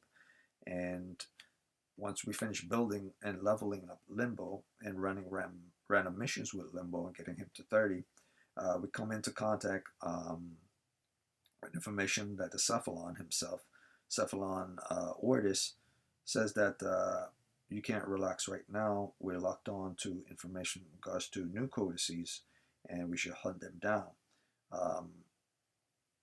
And so you're set off to find some new codices in the process. Now, the new strain is part of, I believe it's part of the main quest. And yeah, it's part of the main quest. And the whole point of that is to give you more context with regards to the world that you're in, as well as things to come. So 16, 17. Okay, so under the new strange, and it says here, on entering a room of the Cephalon, you learn that his name is called Simaris, and Simaris is a strange, cold, and calculative. Lotus does not trust him and tells the Warframe that he's a threat, and so Simaris sends you off on many missions. And Simaris wants you to scan certain enemies as well as certain objects. and to acquire synthesis for his research. Simaris then says the signal of a code information he found are needed to um, give immortality to these creatures. And upon more detection of enemies and doing more work for him, using the Limbo Warframe, Limbo returns to his ship, speaks to Ordus, and Ordus, as well as the Lotus, informs him that the signal that they got for Simaris was that of a Warframe, and that Simaris shouldn't have this one. But Simaris specifically want this Warframe. For what reason, they don't know, but they're not going to make sure he has it. So, it's then the Lotus then discovers that the name of this Warframe is called Chroma. So now we have a new Warframe in play for update 16, and that is Chroma Warframe. And building the blueprint of this Warframe is not as easy as it sounds, but at least you're able to, I believe you're given the blueprint first, but you have to get the other parts. Or you have to finish the quest of the new strange to getting the blueprint first. Then you get the other parts. So Limbo goes on a ship and does his thing, fight off enemies, and decides to build parts of the Chroma Warframe and to include them as part of his tenno arsenal. And so he enters a room. He has to fight the Chroma Warframe after fending off enemies. And it's a specter of Chroma. It's not really Chroma. And once he gets the Chroma Warframe after defeating Chroma, he then finally is able to build all the parts for the Chroma Warframe. And of course, Simaris is upset about him not getting the research, but screw that guy. He doesn't really care about you surviving or Orvis surviving. He'll only care about his research. So he's like a scientist, but the worst version of a scientist. He doesn't care at all. So even though he's disappointed, he agrees to let you keep the Chroma as long as you keep doing work for him on the side.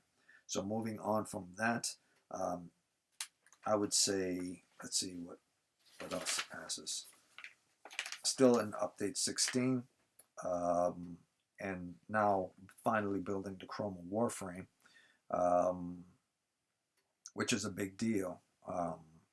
During that time anyway, Chroma was pretty much a big deal back then because he was a very tanky, buffy guy, and he helped every other Warframe when it comes to buffing them in both in physical strength and as well as armor.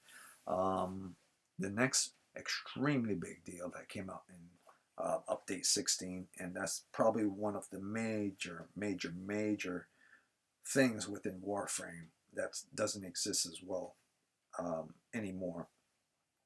And it's important to remember this if you've never heard of it before, or you heard some people talk about it, but you've never seen it before. And it's called the Law of Retribution, not the war, the Law of Retribution.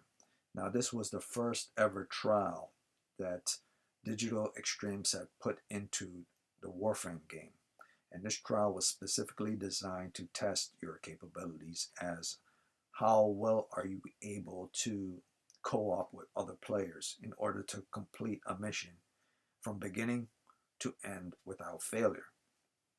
Now, this was equal to the raids in, like, say, games like Destiny or raids in other games, like Dark Soul raids. But the major difference is if you failed the raid, the whole thing ended. So there were 3 sections to a raid, and there were 2 types of raids within Warframe. One was called the Law of Retribution, and the other was called the Jordas Verdict. And I'll get into Jordas Verdict after. So this was the Law of Retribution. So the image you're seeing right here is basically the first section of the Law of Retribution, the trial that originally exists. Why is this relevant? Because it was the only thing that truly tests your might in melee and capabilities, as well as many other factors of what you're capable to do as a Warframe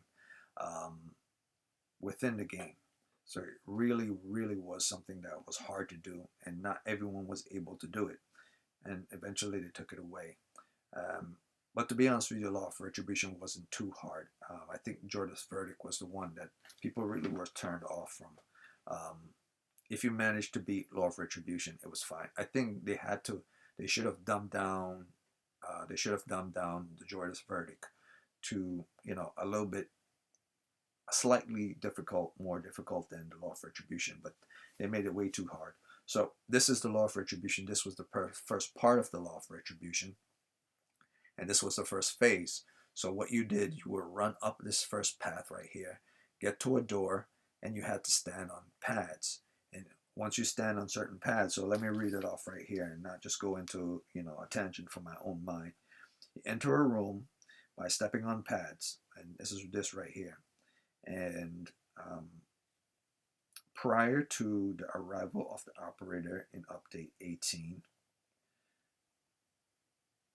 okay, so the law for, okay, this is what I'm saying. Prior to arrival of operators in update 18, the Law of Retribution was in update 16.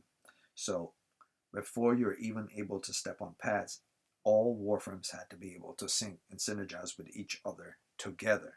So you couldn't just get out of your Warframes and step on another pad using your operator. You had to use a Warframe. So moving on from that, a Warframe could not depend on the operator to assist the standing on pads. Apart from pads, a giant room required a battery that had a toxic radiation which leaked and dried out over time. Getting a new one was a pain. So that's basically what I wrote.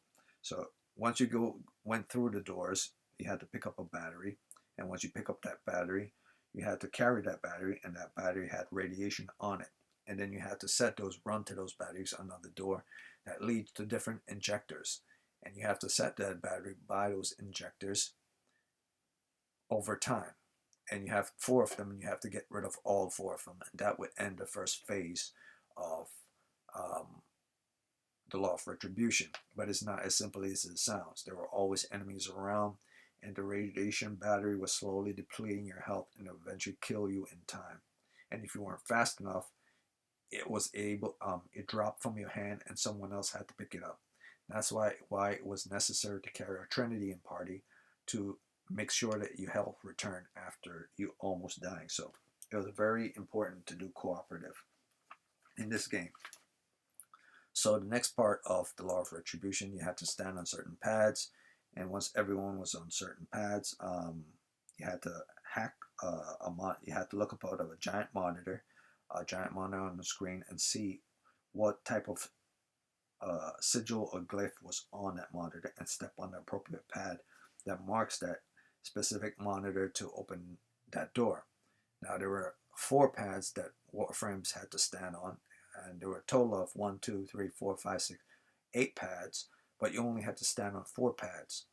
But you had to wait to see what was on the monitor to find out of the 8 pads which one you had to stand on.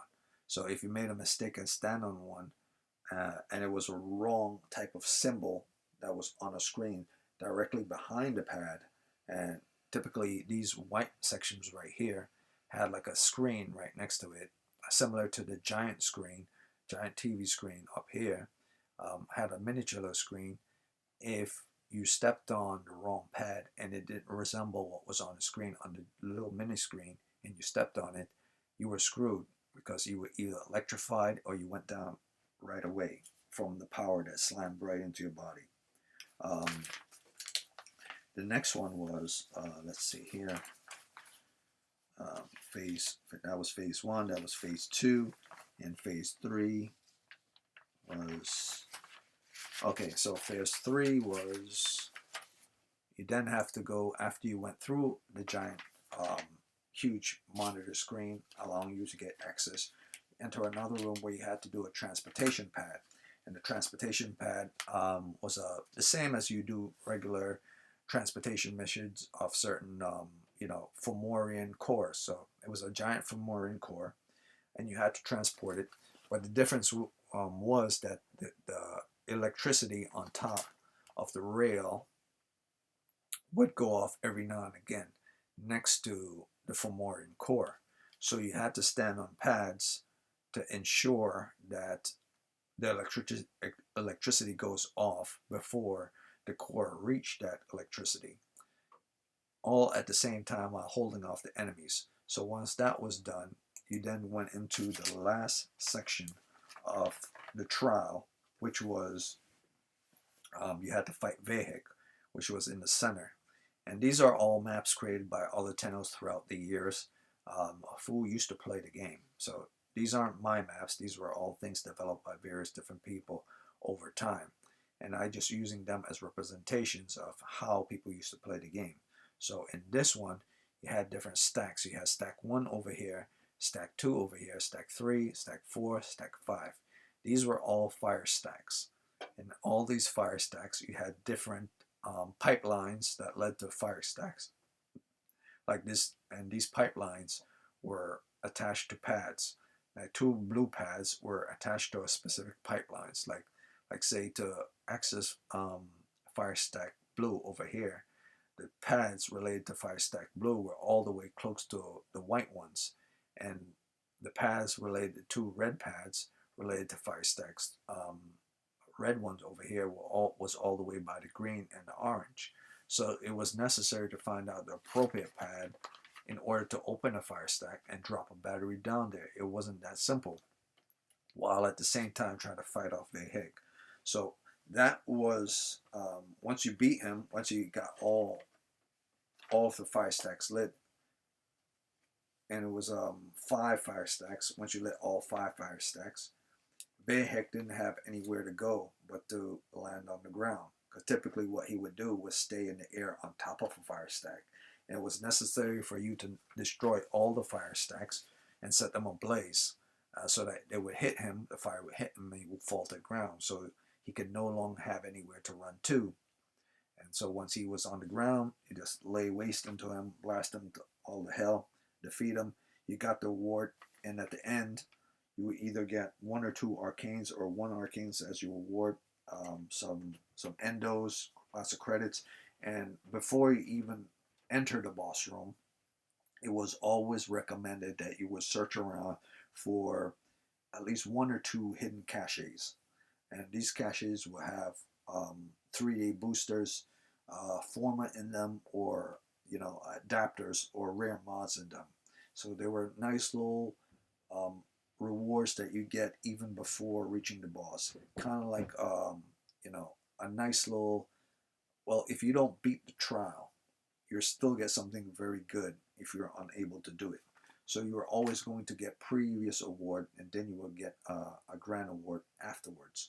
So that was one thing with regards to the trial. So now back on track after the trials are all done. So I'm finished talking about the trials. We now go on to, that was 19. We now go back on track after that update was done, update 16. We're now moving on to time pass, and the Warframe will now will be in for a shock. So, okay, so now the Warframe is looking for more of his kin, and I wrote down here the next update to pop it up later on after update 16 was Echoes of the Sentient. And Echoes of the Sentient, let's see here, making sure, part of update 17. No, was still part of update 16, Echoes of the Sentience. So Echoes of the Sentient update was where you could finally get the Equinox Warframe. So if everyone wants to know when could you have first get the Equinox Warframe, that was within Echoes of the Sentient, and that was in update 16. And let me see here, and okay. Alright, so that was update 16. And moving on from there, the next update was update 17. And that was update 17.01. Now the original update, no, correction. The original update for, I need to pay attention close to original update for 17 was update 17.0. And update 17.0 was Echoes of the Sentient. Echoes of the Sentient was not update 16, it was update 17.0, and that was when you were able to get the Equinox Warframe. Now, directly after that, update 17.01 was Nata Quest. The Nata Quest was one of the major quests with regards to the main storyline of Warframe. Basically, it also included Parkour 2.0, and the Nata Quest allowed you to dive deeper into the backstory of Lotus, where Lotus came from, what she's doing, how she managed to survive the old war, and how she remains within Now world, and how is she related to the Tenno, and with regards to what's happening in the Now era. So Lotus states that the Corpus are secretly running operations on Grineer territory to learn of the old world, of an old world tech drone, or old world equipment. Once back on the ship, Tashin then calls Nata. So this is the Nata quest. I'm going to put that up right now. So on your ship, Tashin speaks to Nata through comlink, as well as you, the Tenno, through comlink. And you get to hear some information with regards to Nata. So Tashin is curious of what Lotus is hiding. I believe Lotus is hiding a secret from her past that the Warframe that the Tenno doesn't know about. Tashin informs the Tenno to intercept Talrigger, the new boss of Update 17, and this is the introduction to Talrigger, the boss, Talrigger boss of Update 17, and by I guess intercepting him or his troops and the information that you get from Talrigger on the planet on Uranus, he could find out more about what's going on with Nata. Apparently, there's certain type of signals that are going off on a specific node on Uranus with regards to what's happening with Nata.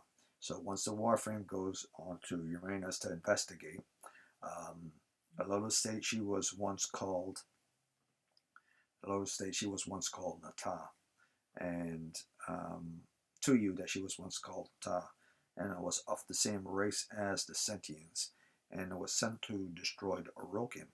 So now, the Tennos learned that Nata was once sentient.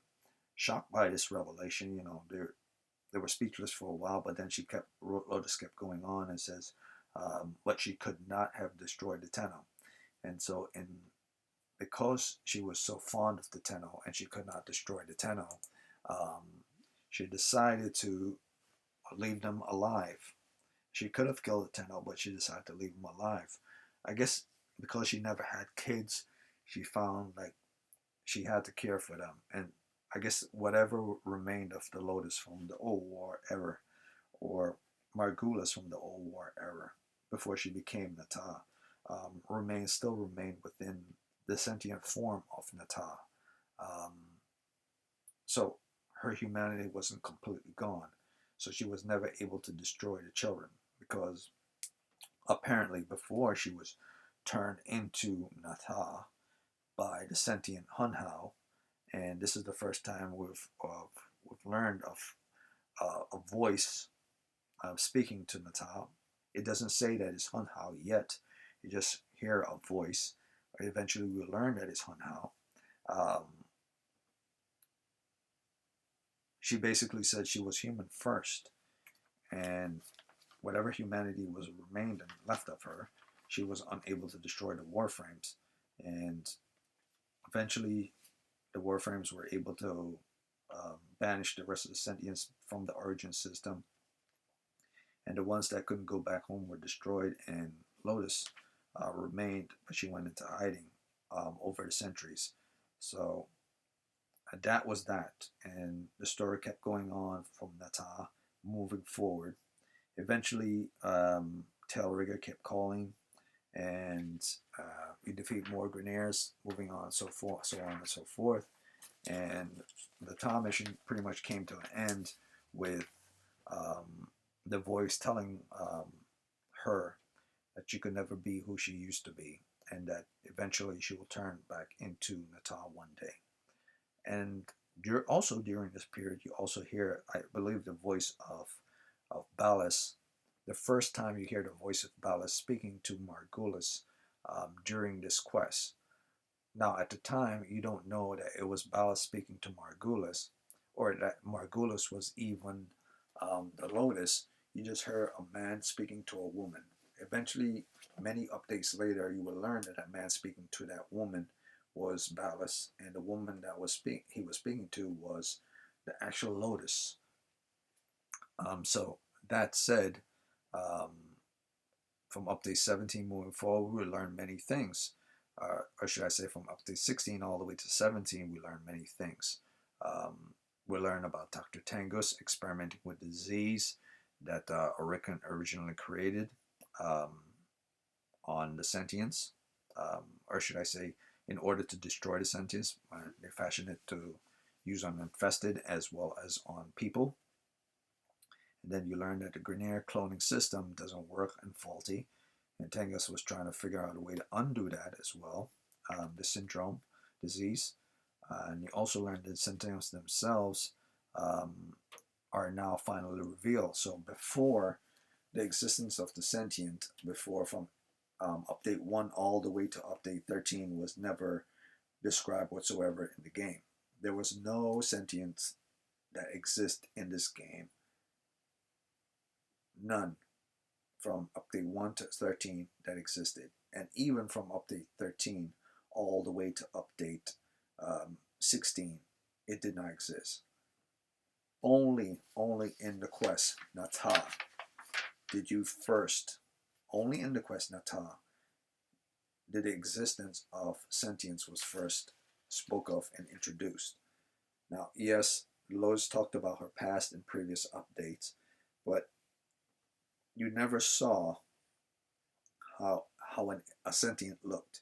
You never saw the master behind the puppets speaking and ordering them to do certain things. So the first appearance of the sentients was in the Nata quest. You heard about them from Lotus and during the Old War, but you never saw them before.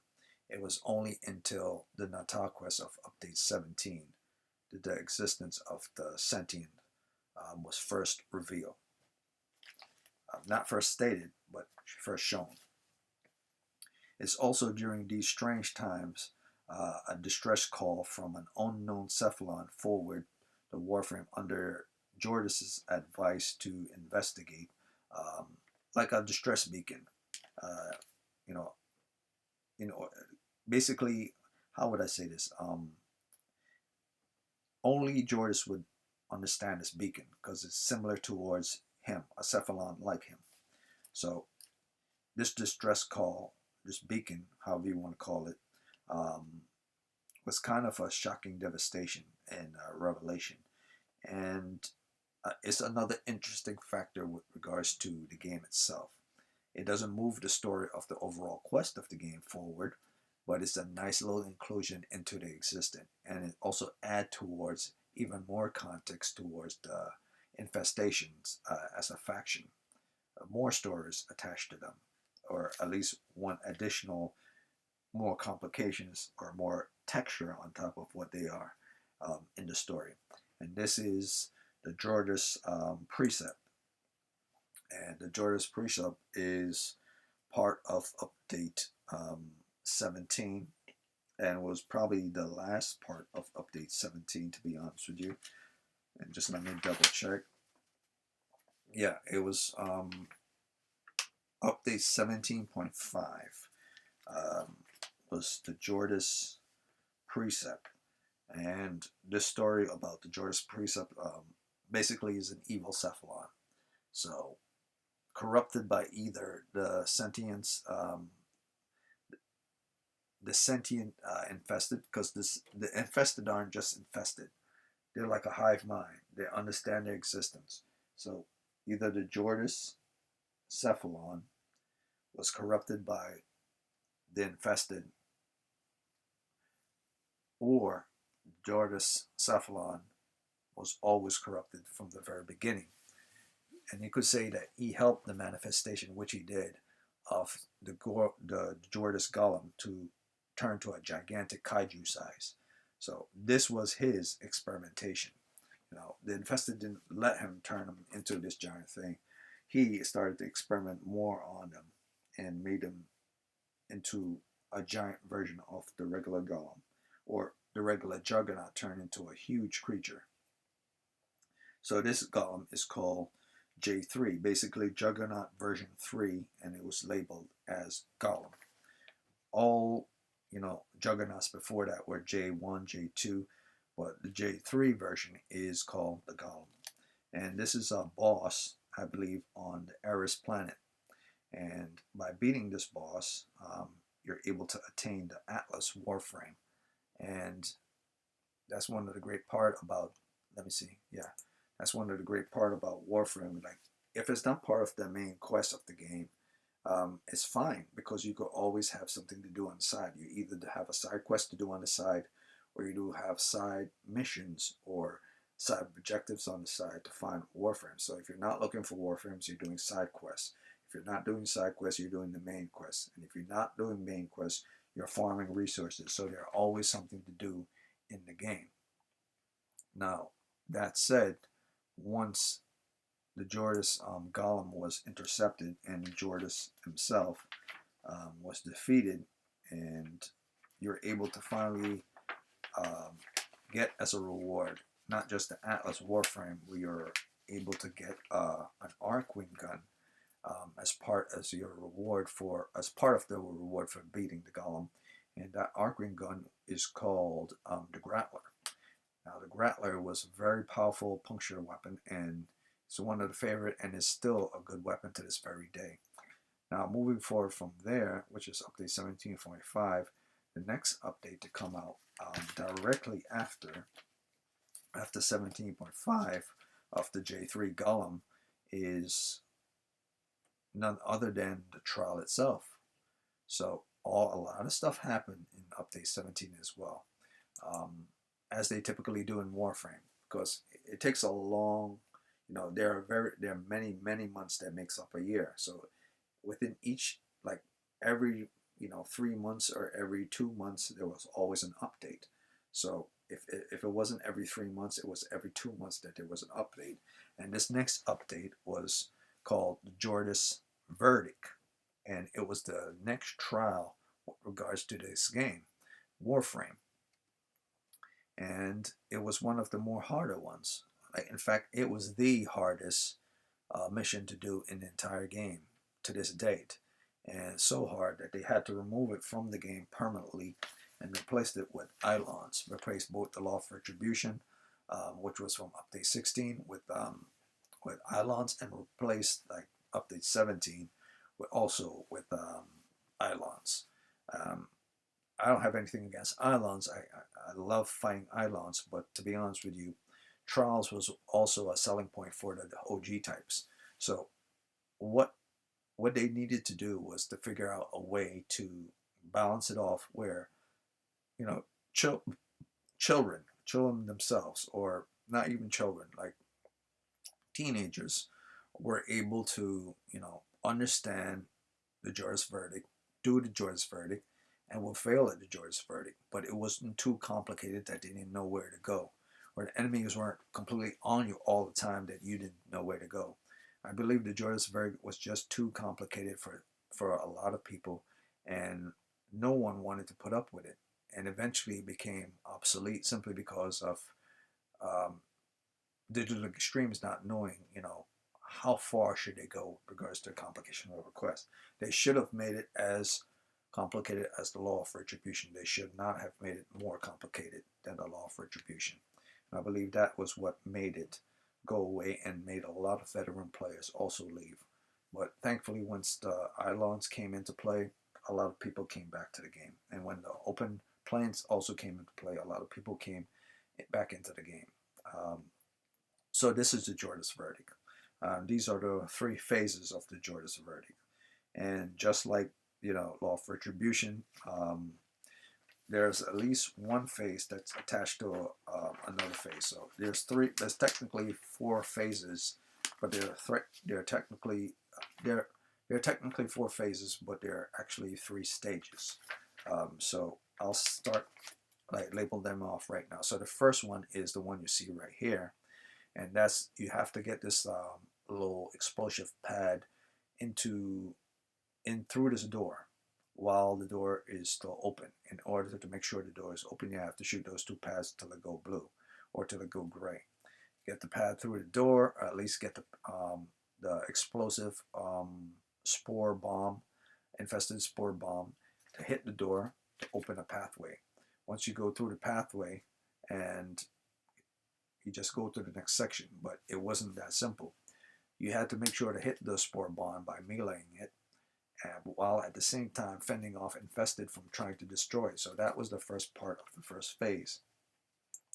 The next part of the first phase was to keep vaporizers in the air active and keep going using anti-serum injectors. So this was during the Jordas Verdict of update 17 was the very first introduction to vaporizers, as well as anti-serum that you had to craft within your foundry and place within your gear wheel, and then use it within the mission.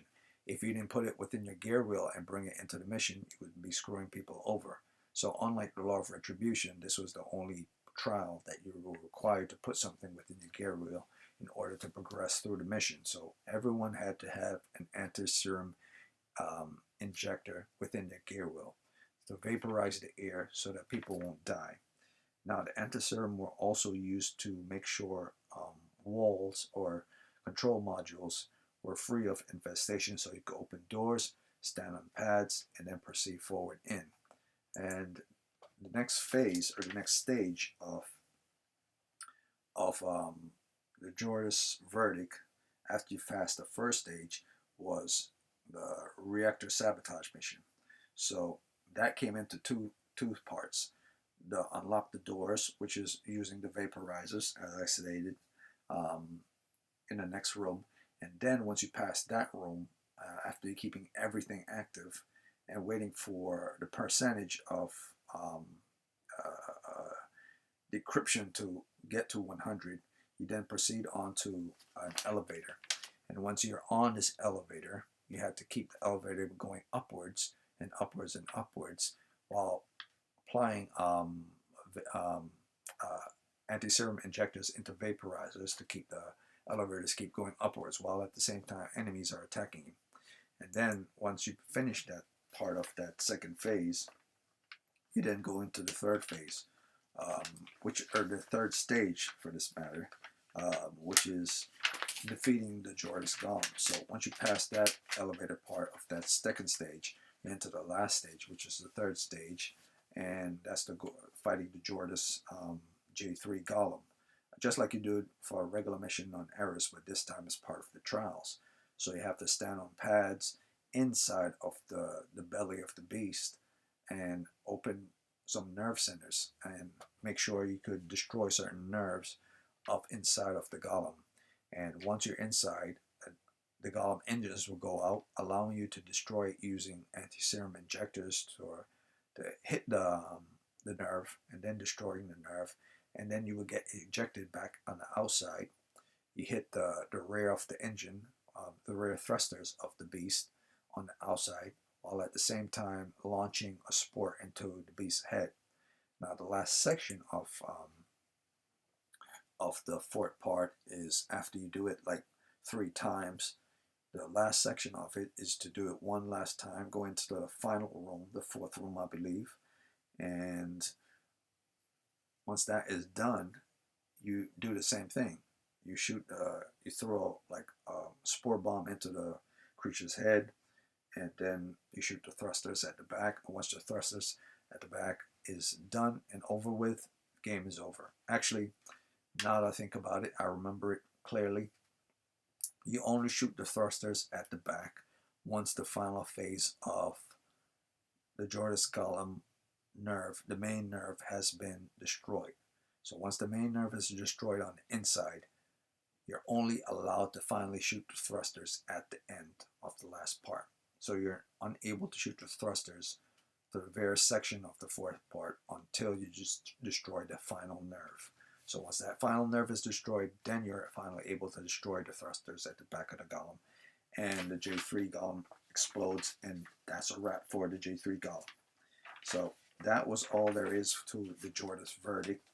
And as complicated as it was fun, and you did get a trophy for completing it, a PlayStation trophy, and you did get a reward, arcanes, for completing it as well as general loot, and as well as a Jordas Sakara badge, kind of like a badge of honor. It's something you wear on your shoulders when you're running around. Same as the Law of Retribution, you wear the Law of Retribution badge on your shoulders as well. So the Sakara badge was what you got to the end, as well as an arcane. So that was that for update 17, the Jordas Verdict, and that was part of update 17.5, and that was that. And so now that that is over, and I could finally move on from update 17 to now update 18. And update 18, since I'm only doing 19 updates in this video, update 18 is the Second Dream, and update 19 is the War Within. So now I'm close towards the end of this video, and we're now into update 18. So at the beginning of, well, here's the thing. This is how, in Warframe, nothing is as cut as dry, as simple as it seems. So there are always things to come with each update. So there's typically always a side Warframe mission and a side mission attached to the main mission, and then the main mission itself. So the main mission of update 18 is called the Second Dream, U18 Second Dream. And this was in 2015. Because I believe War Within was 2016. Might be off, but I'm pretty sure I'm not. So let me just double check and make sure that I'm right about this, so I don't look like I don't know what I'm talking about. Yeah, so update 18, the Second Dream, was in 2015, and update 19, which was the War Within, was in 2016. So it might seem like confusing when you're saying the last update, update 16 and 15, but years are different. Like I said, with regards to the first update, first 6 updates, all first 6 updates, so update 1 to 6, was all within 1 year, 2012. And the next 7 updates was all within another year, 2013. So it can get a little confusing if you're paying attention to the updates. But I guess you could say, if you don't want to pay attention to updates, you pay attention to the years when they come out. I'll basically continue to say the years that they come out as well. Just like I said, update 1 to 6 came out in 2012, update 7 to 13 came in 2013, and update 14 came out in 2014. Update 14 and 15 came out in 2014. Well, no, I'm getting it all wrong. Update 14 was just 2014, and update 15 was Second Dream here. So there was a lot of updates that came out in 2014. A lot of sub updates and a lot of side missions and a lot of Warframe missions. So I spoke a lot about things that came out in 2014, because now we're finally in 2015. And 2015 was the Second Dream, the following year. So yeah, everything I was talking about, Law of Retribution and Jordas Verdict, that was all 2014 stuff.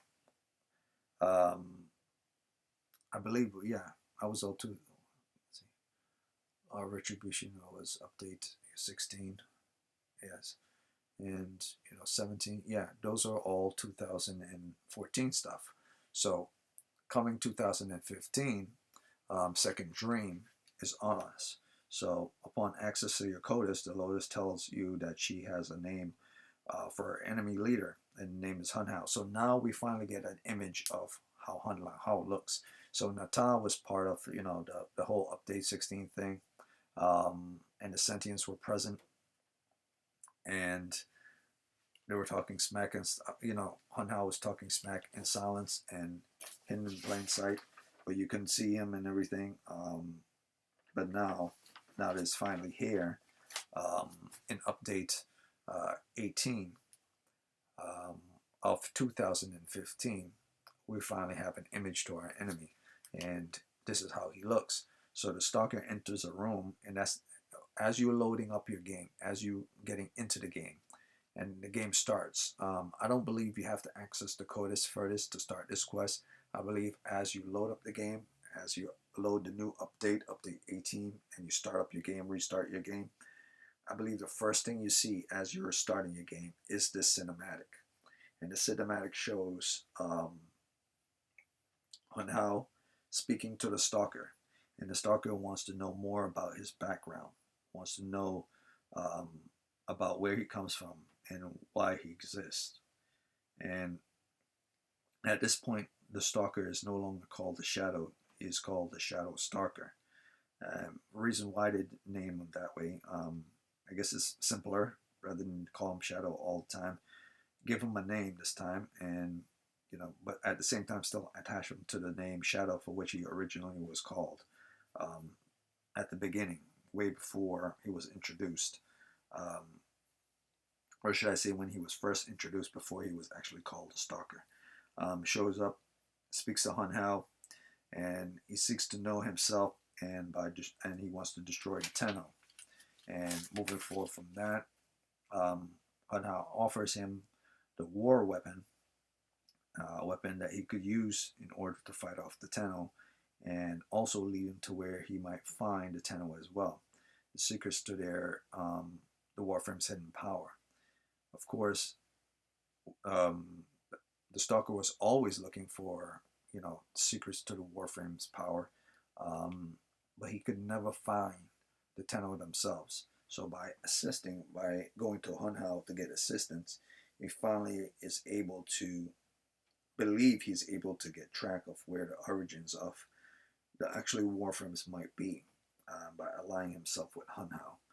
And the Lotus get whiff of this and tells the Warframe and the operator, or should I say the Warframe himself, that he have to go and stop the Stalker, or stop the Stalker from seeking out where the origins of the reservoir is that Hunhao is speaking about, the secret of the Tenno's power.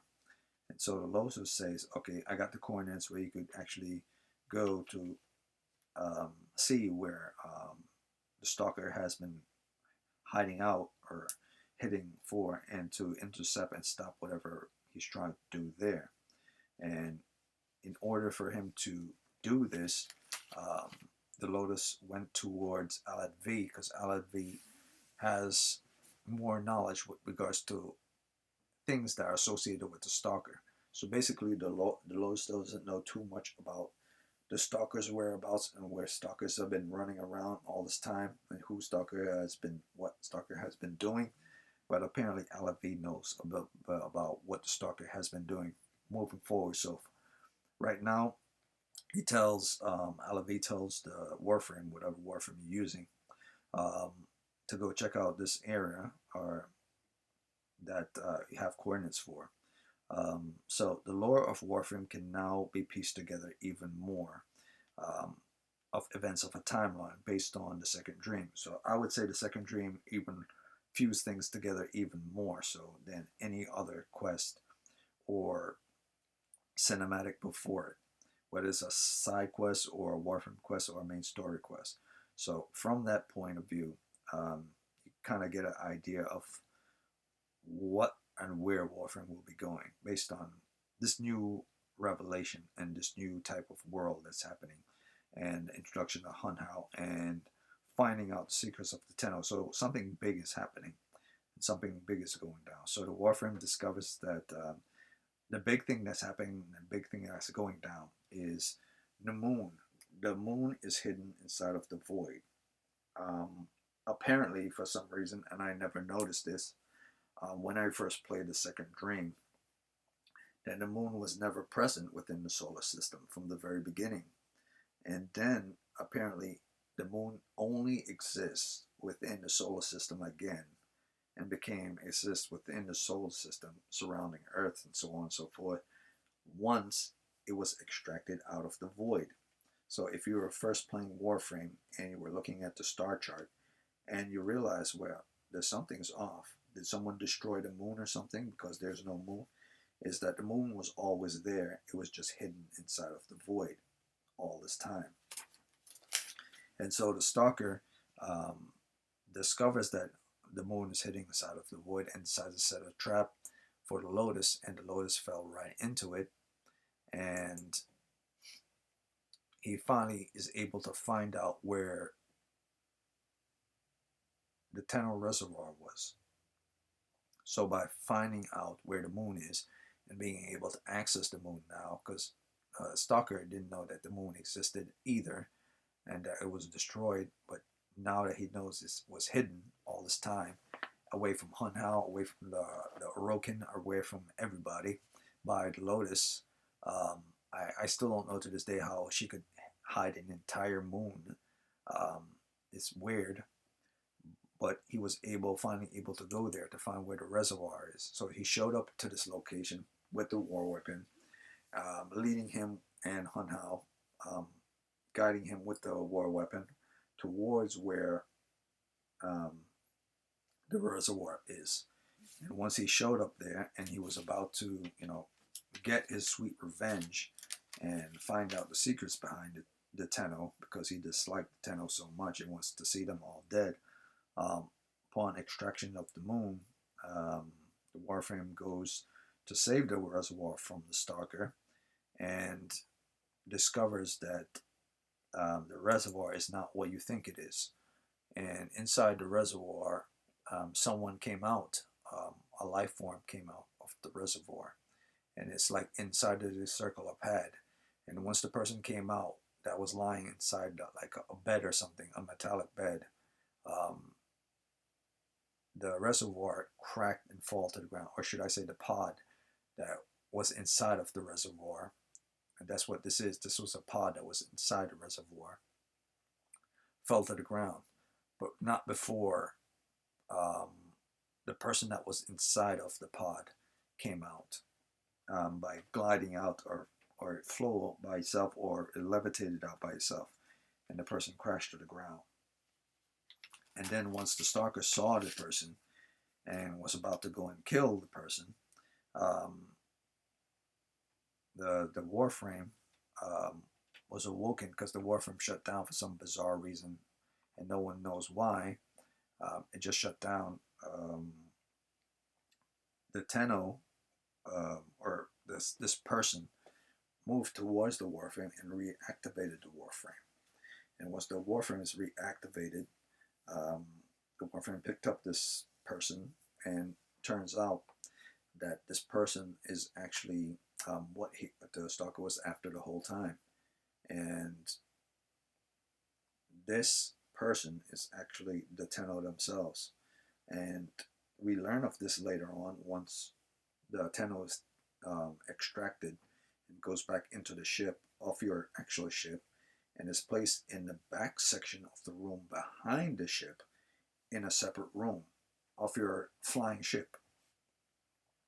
And so that's where the whole room thing actually finally becomes a play, when the Tenno that was inside of this pod, hidden away inside of a moon, inside of the void,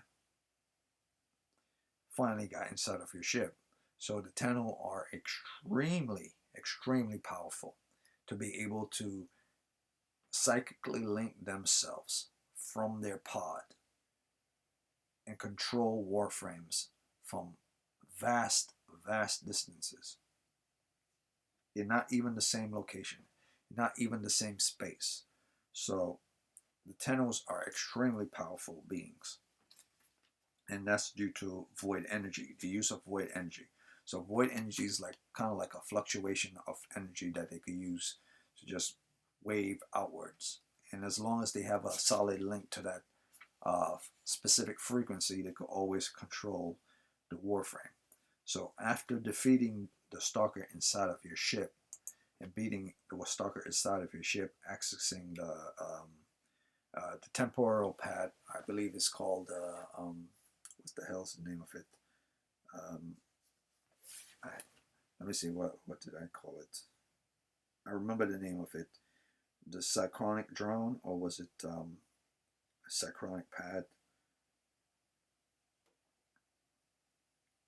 At least I think that's what I called it. I called it the Cyclonic. I was totally wrong. It's the Cyclonic.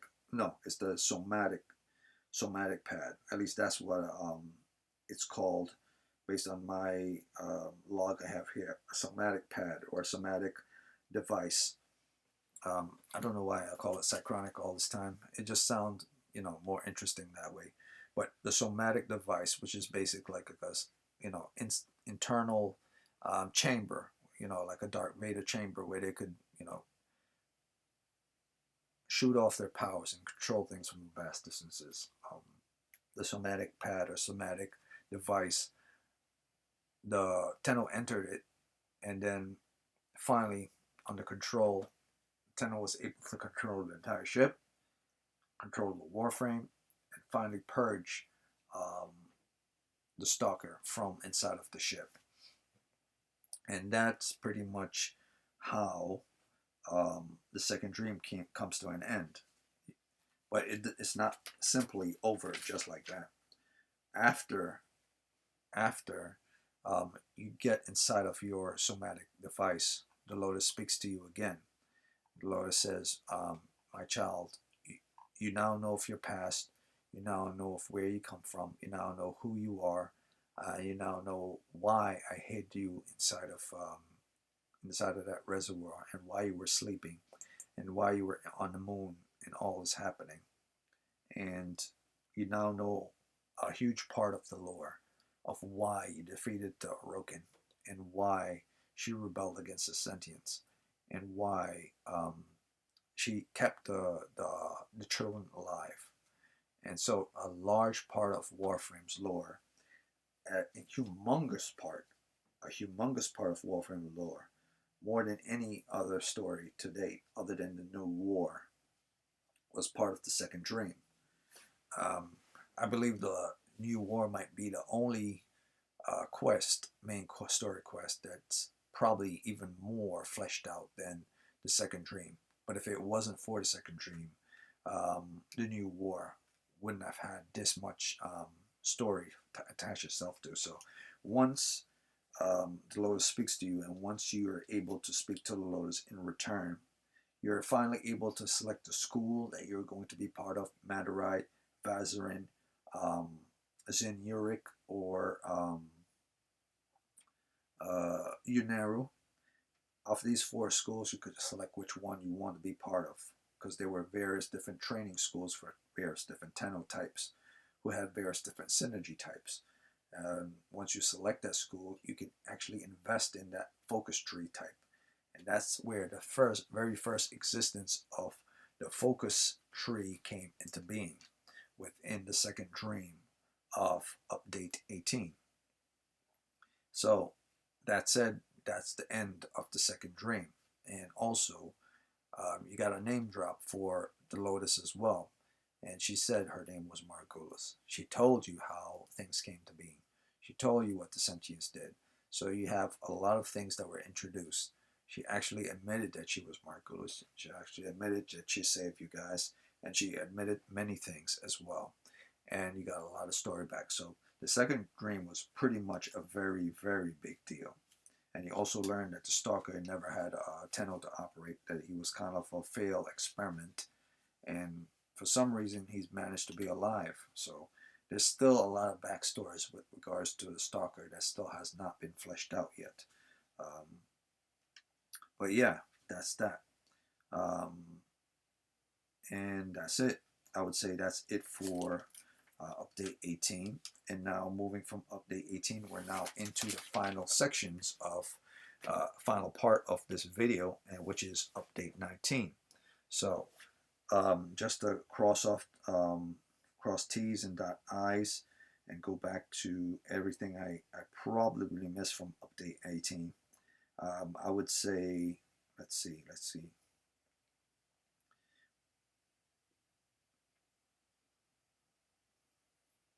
Okay, Second Dream was considered the largest update past Echoes of the Sentinels to date until New War and War Within. So the prior largest update before Second Dream was Echoes of the Sentience, and after that, Second Dream became the largest. If you want to know why it's called the Second Dream, there are several ways to understand it. The easiest way is to say that the dream came from the operator and the second dream. Or how would I say this? The easiest way is the second dream came from the operator and is called the second dream.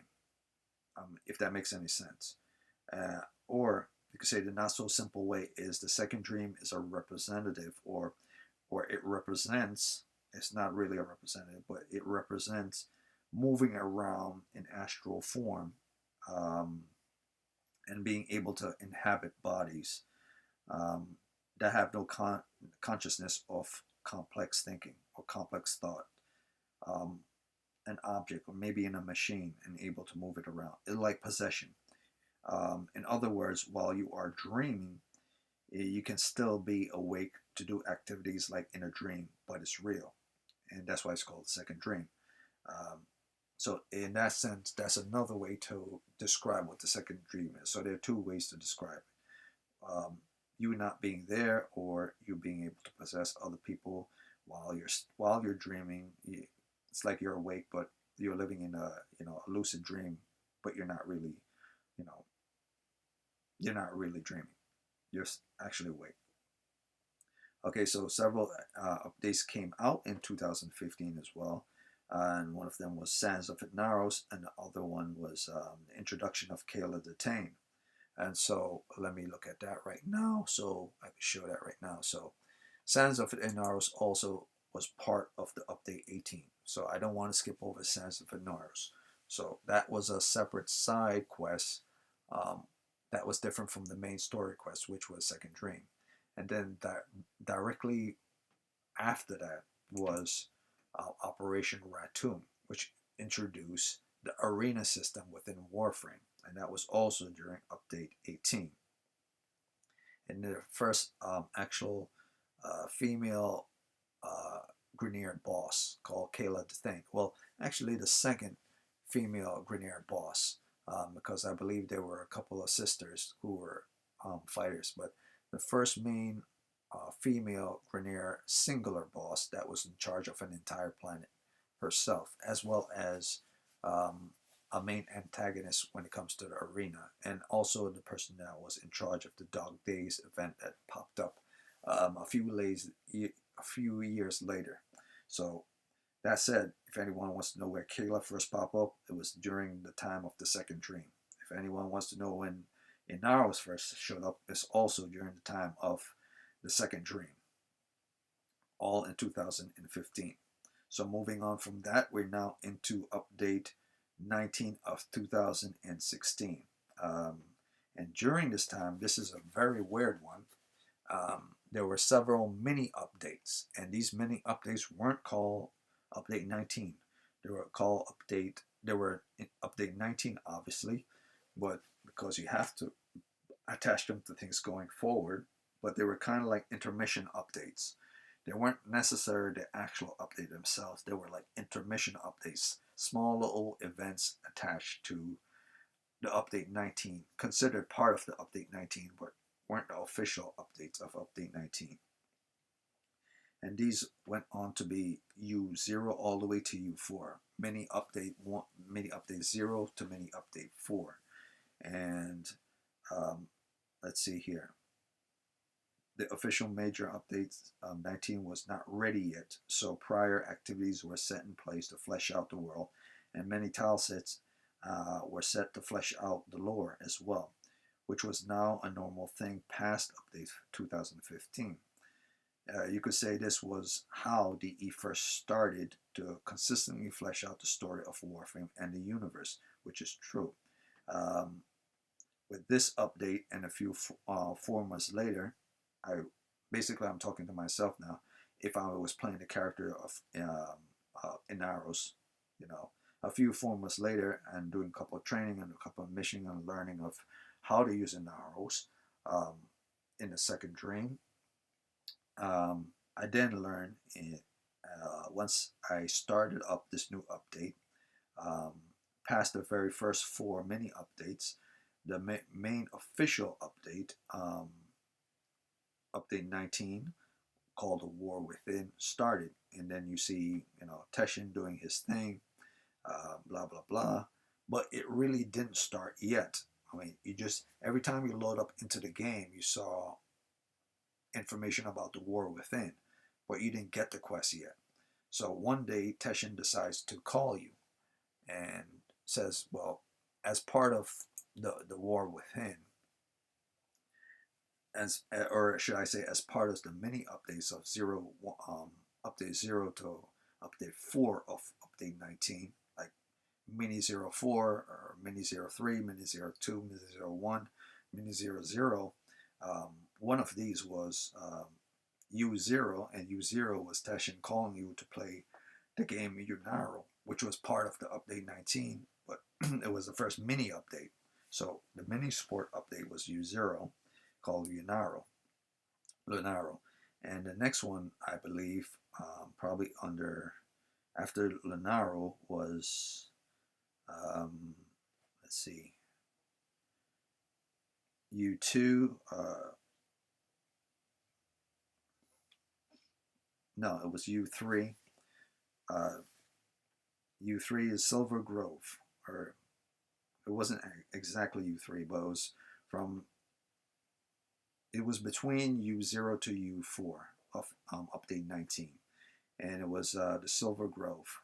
So Silver Grove was released in 2016 of update 19.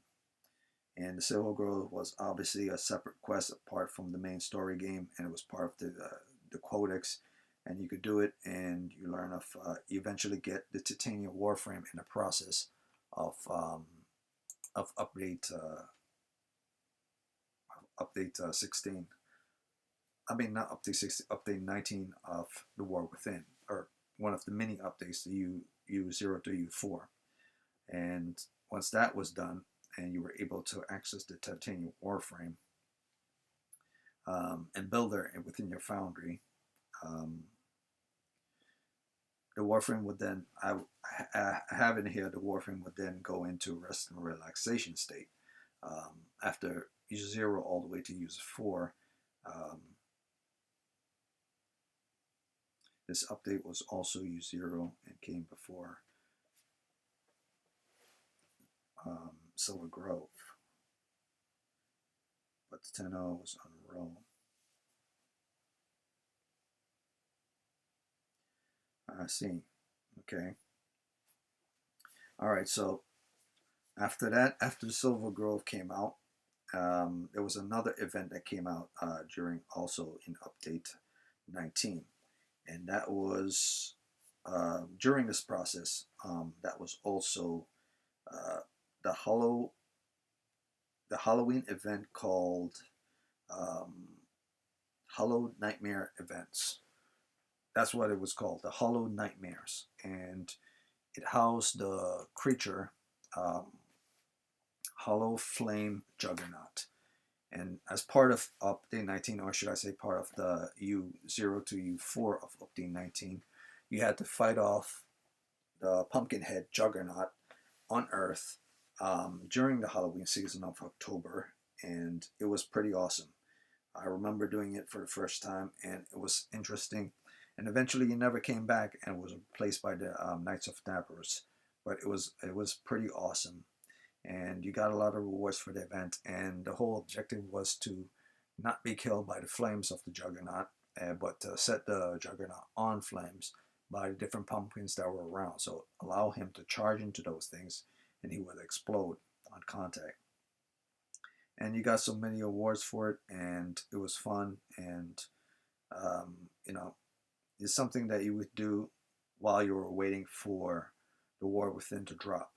So after that, after you finish building Titania, or depending on if you're still building Titania in your foundry, but after you finish building Titania, or even if you have Titania, you then go back into your arsenal and wait for the major update of 2016 to arrive. And once that arrived, it was called the War Within. And the War Within, as I said before, was this image right here. And typically when you load in, you basically saw something similar to this, but not exactly.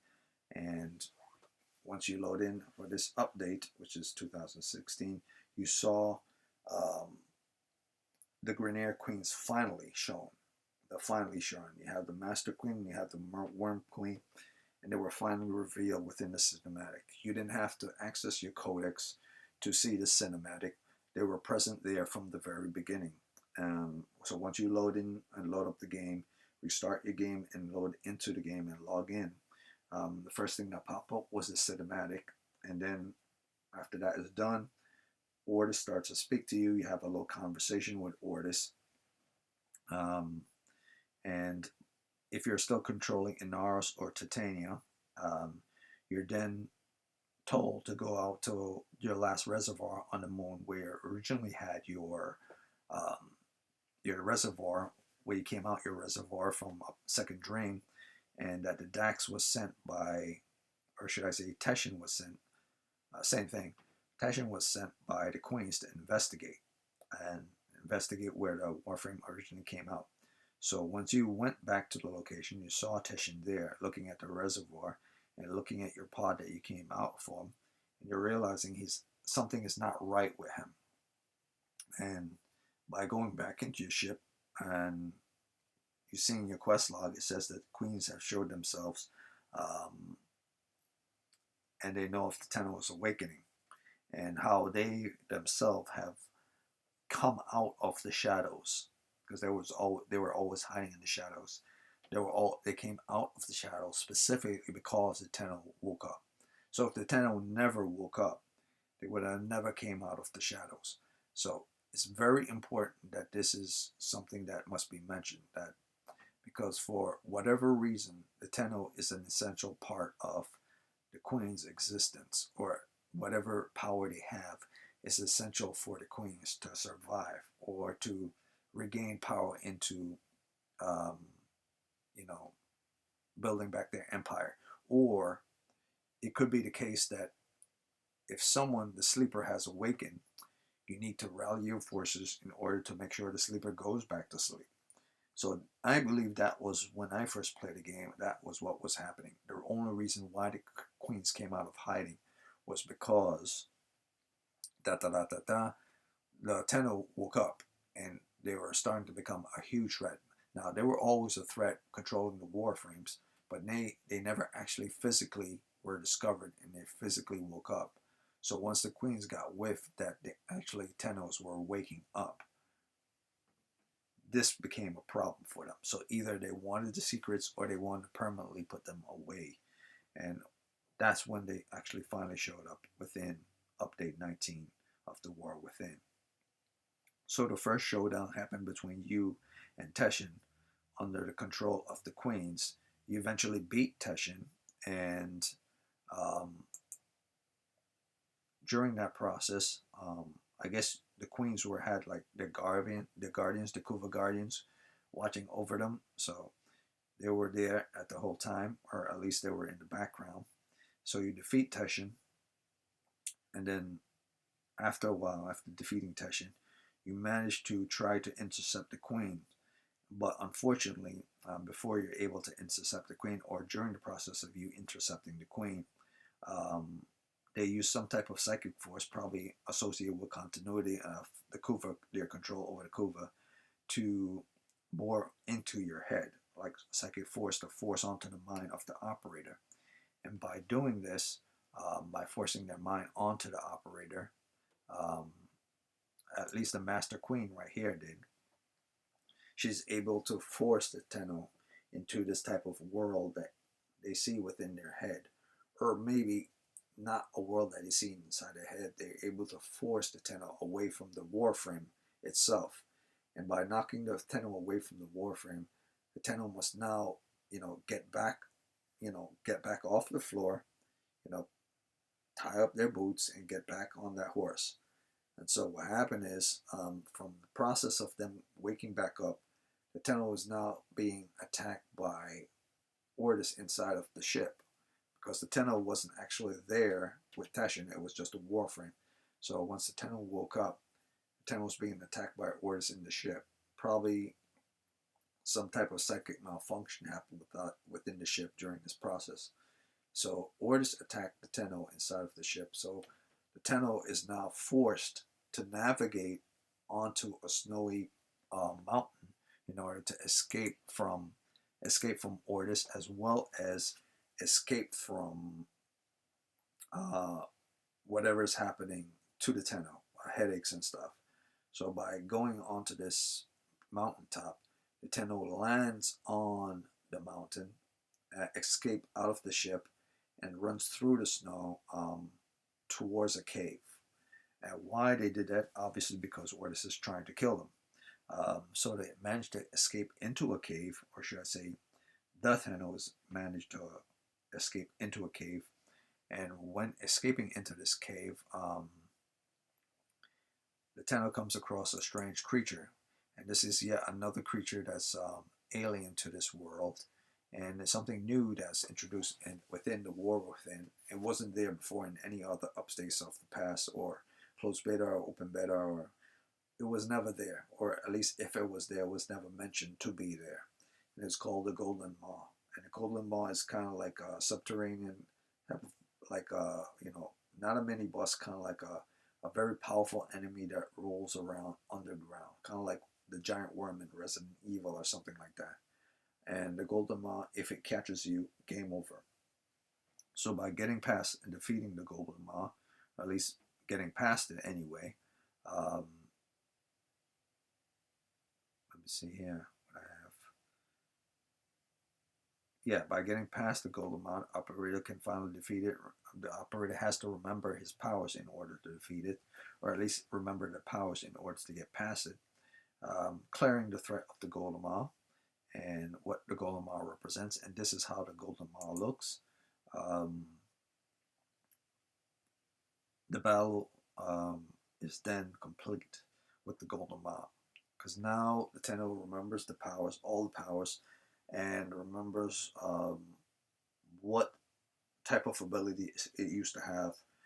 I guess you could say during the old war times, and it only took certain pressure from combat in order to trigger those things, or certain memories in order to trigger those things based on the circumstance that are happening right now. So once that is done, we then see the Tenno enter into like a room where the Tenno sees themselves in a mirror. Like it's a mirror room where the Tenno can see himself or herself in the mirror. So by putting his or her hand up against that mirror, the Tenno is able to psychic link towards where the Queen is in order to find her Warframe again. And then it's discovered later on, after psychic linking into where the Queen is, that the showdown between the Queen and the Tenno, that the whole psychic battle inside of the head of the Tenno by the Master Queen was still happening. It never concluded. It was still happening. It was all inside of the Tenno's head. All that battle, the Maw, the snow climate, Jordas, the cave, all of it was inside of her head.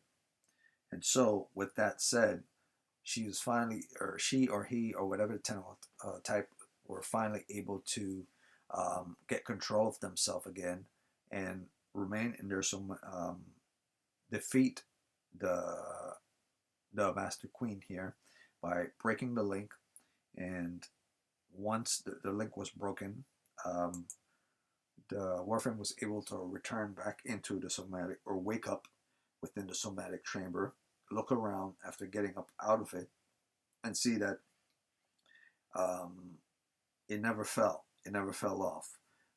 All the stuff, all the music, everything that happened, the Maw, none of that ever happened.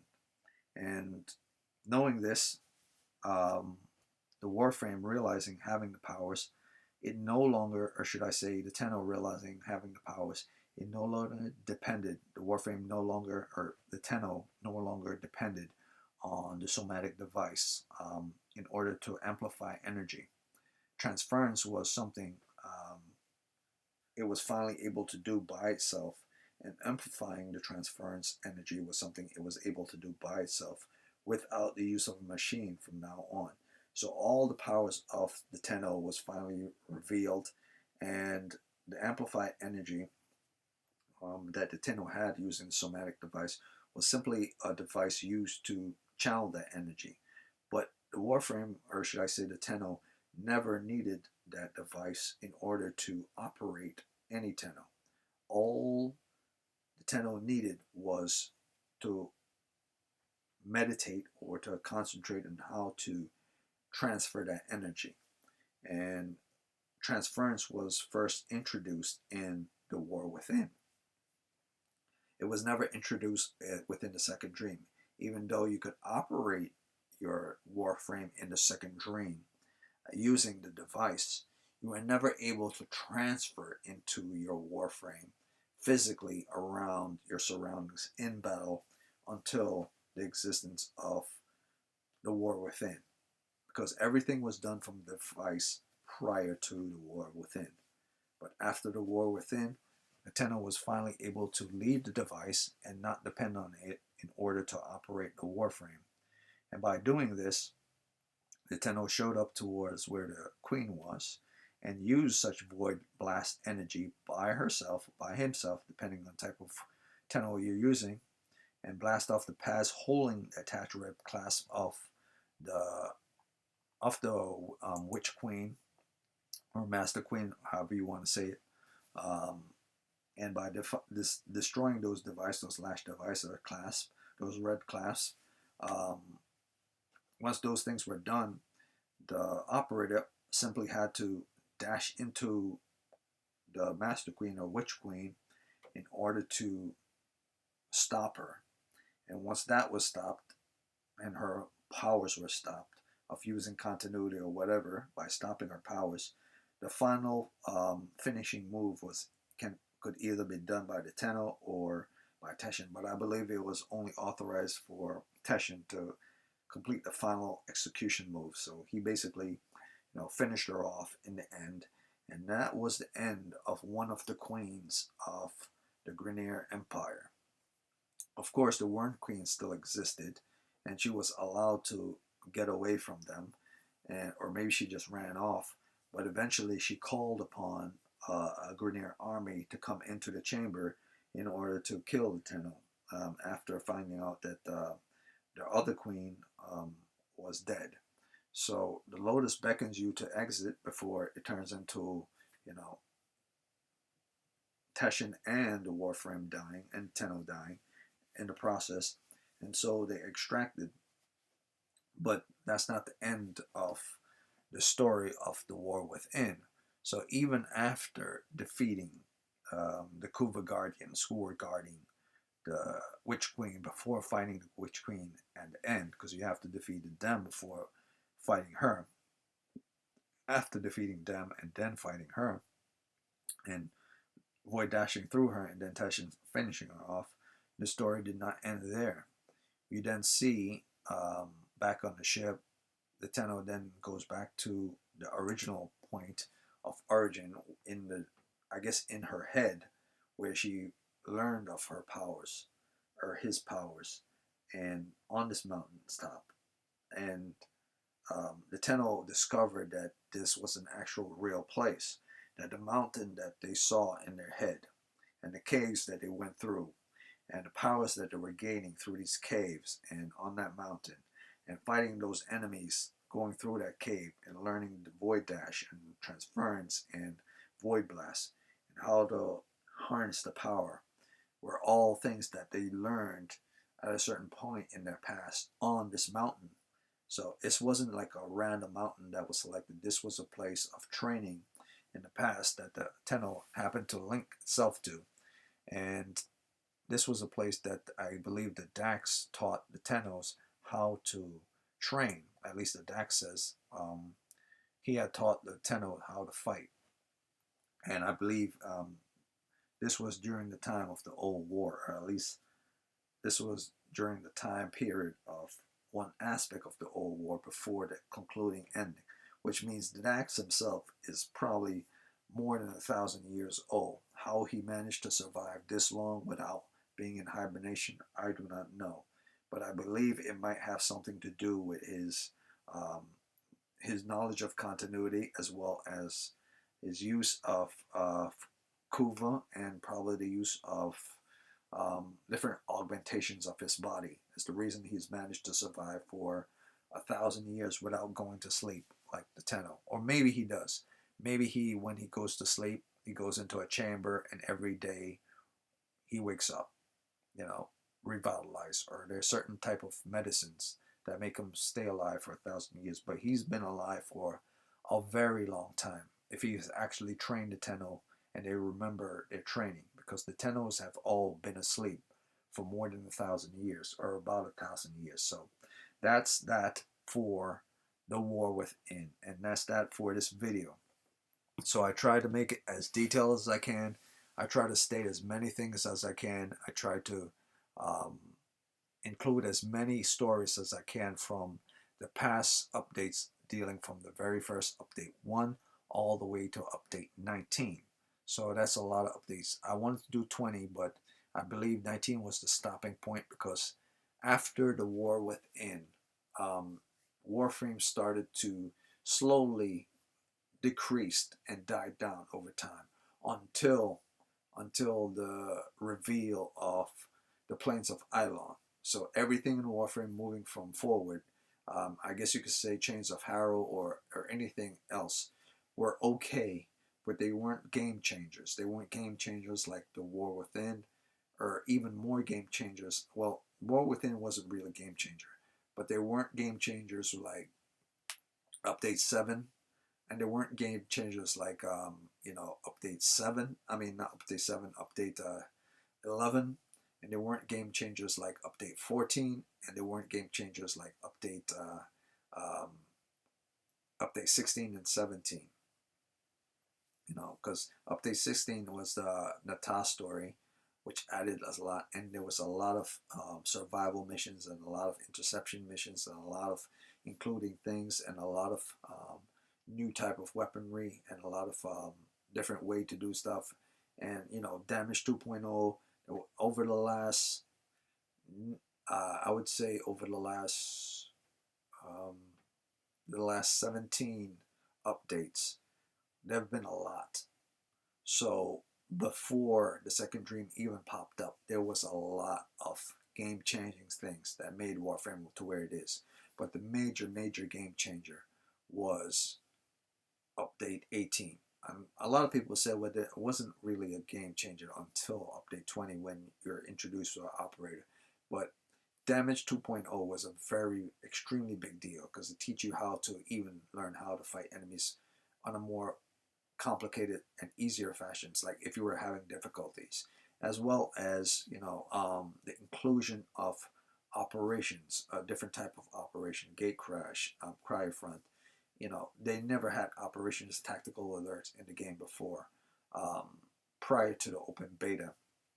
And then cinematics first introduced in Update 14, that increased the existence of the lore, and you're being able to select what type of warframe you're going to use, and the different type of powers, and how dashing and aim gliding and all this stuff that were included from moving from Update 14 forward. I don't believe, I believe aim gliding was somewhat in the game before, but it wasn't as tweaked and polished as it was. and as well as especially the star chart and especially your modding system. So there was a lot of changes that made the game vastly better than how it was when it was in closed beta, and much more better than when it was from update 7 to update 13. So once it went into update 14, the first cinematic, that was to me was the first big change, the first big game changer of the game, because a lot of things were changed up by update 14, a lot of things, and the game looked very different. And then moving on from update 14 to update 16, I believe, is where there was another big change. And wasn't just about Nata, but it was about other um, implemented things that were necessary towards the survival of the game pushing forward. Uh, Especially, I'm thinking about it. Let me go back. I mean, Archwing was a big deal, but I believe the inclusion of um, Simaris was in update 16 wasn't that much of a big deal. But I guess you could say Archwing was kind of a big deal. Um, but it's either update 16 or update 17, that including the story of Nata. So if you really don't let's say if you don't consider any of those things to be big deals, the real big deal was update 7 when they went into open beta, and the second big deal was update 14 when they made the first cinematic. So there were two big deals before the second dream, and no one could tell me otherwise, because they did a lot in open beta, a lot. There were like 7 updates in open beta before that year came to an end. 7, and then I guess, and they did a couple of updates in update, in 2014, but not as many as they did in 2013. So 2013 open beta from 7 to 13, 7 different updates in year 2013. That was a big deal. That was a game changer, because everything that was in update 1 to 6, I mean update 1 to 6 in 2012 was, they didn't even look like the same type of game. The modding system didn't even look the same. The mapping didn't even look the same. So update 7 was a big deal. Update 14 was a big deal. And update, I would say update 18 was the game changer. But in all truth, the major game changer was update 7, update 14, and update 18, the second dream. So there have been 3 game changers, because the game really looked different from when it was in closed beta in update 7, and the game really looked even more different, with very different type of maps and very different type of settings in update 14.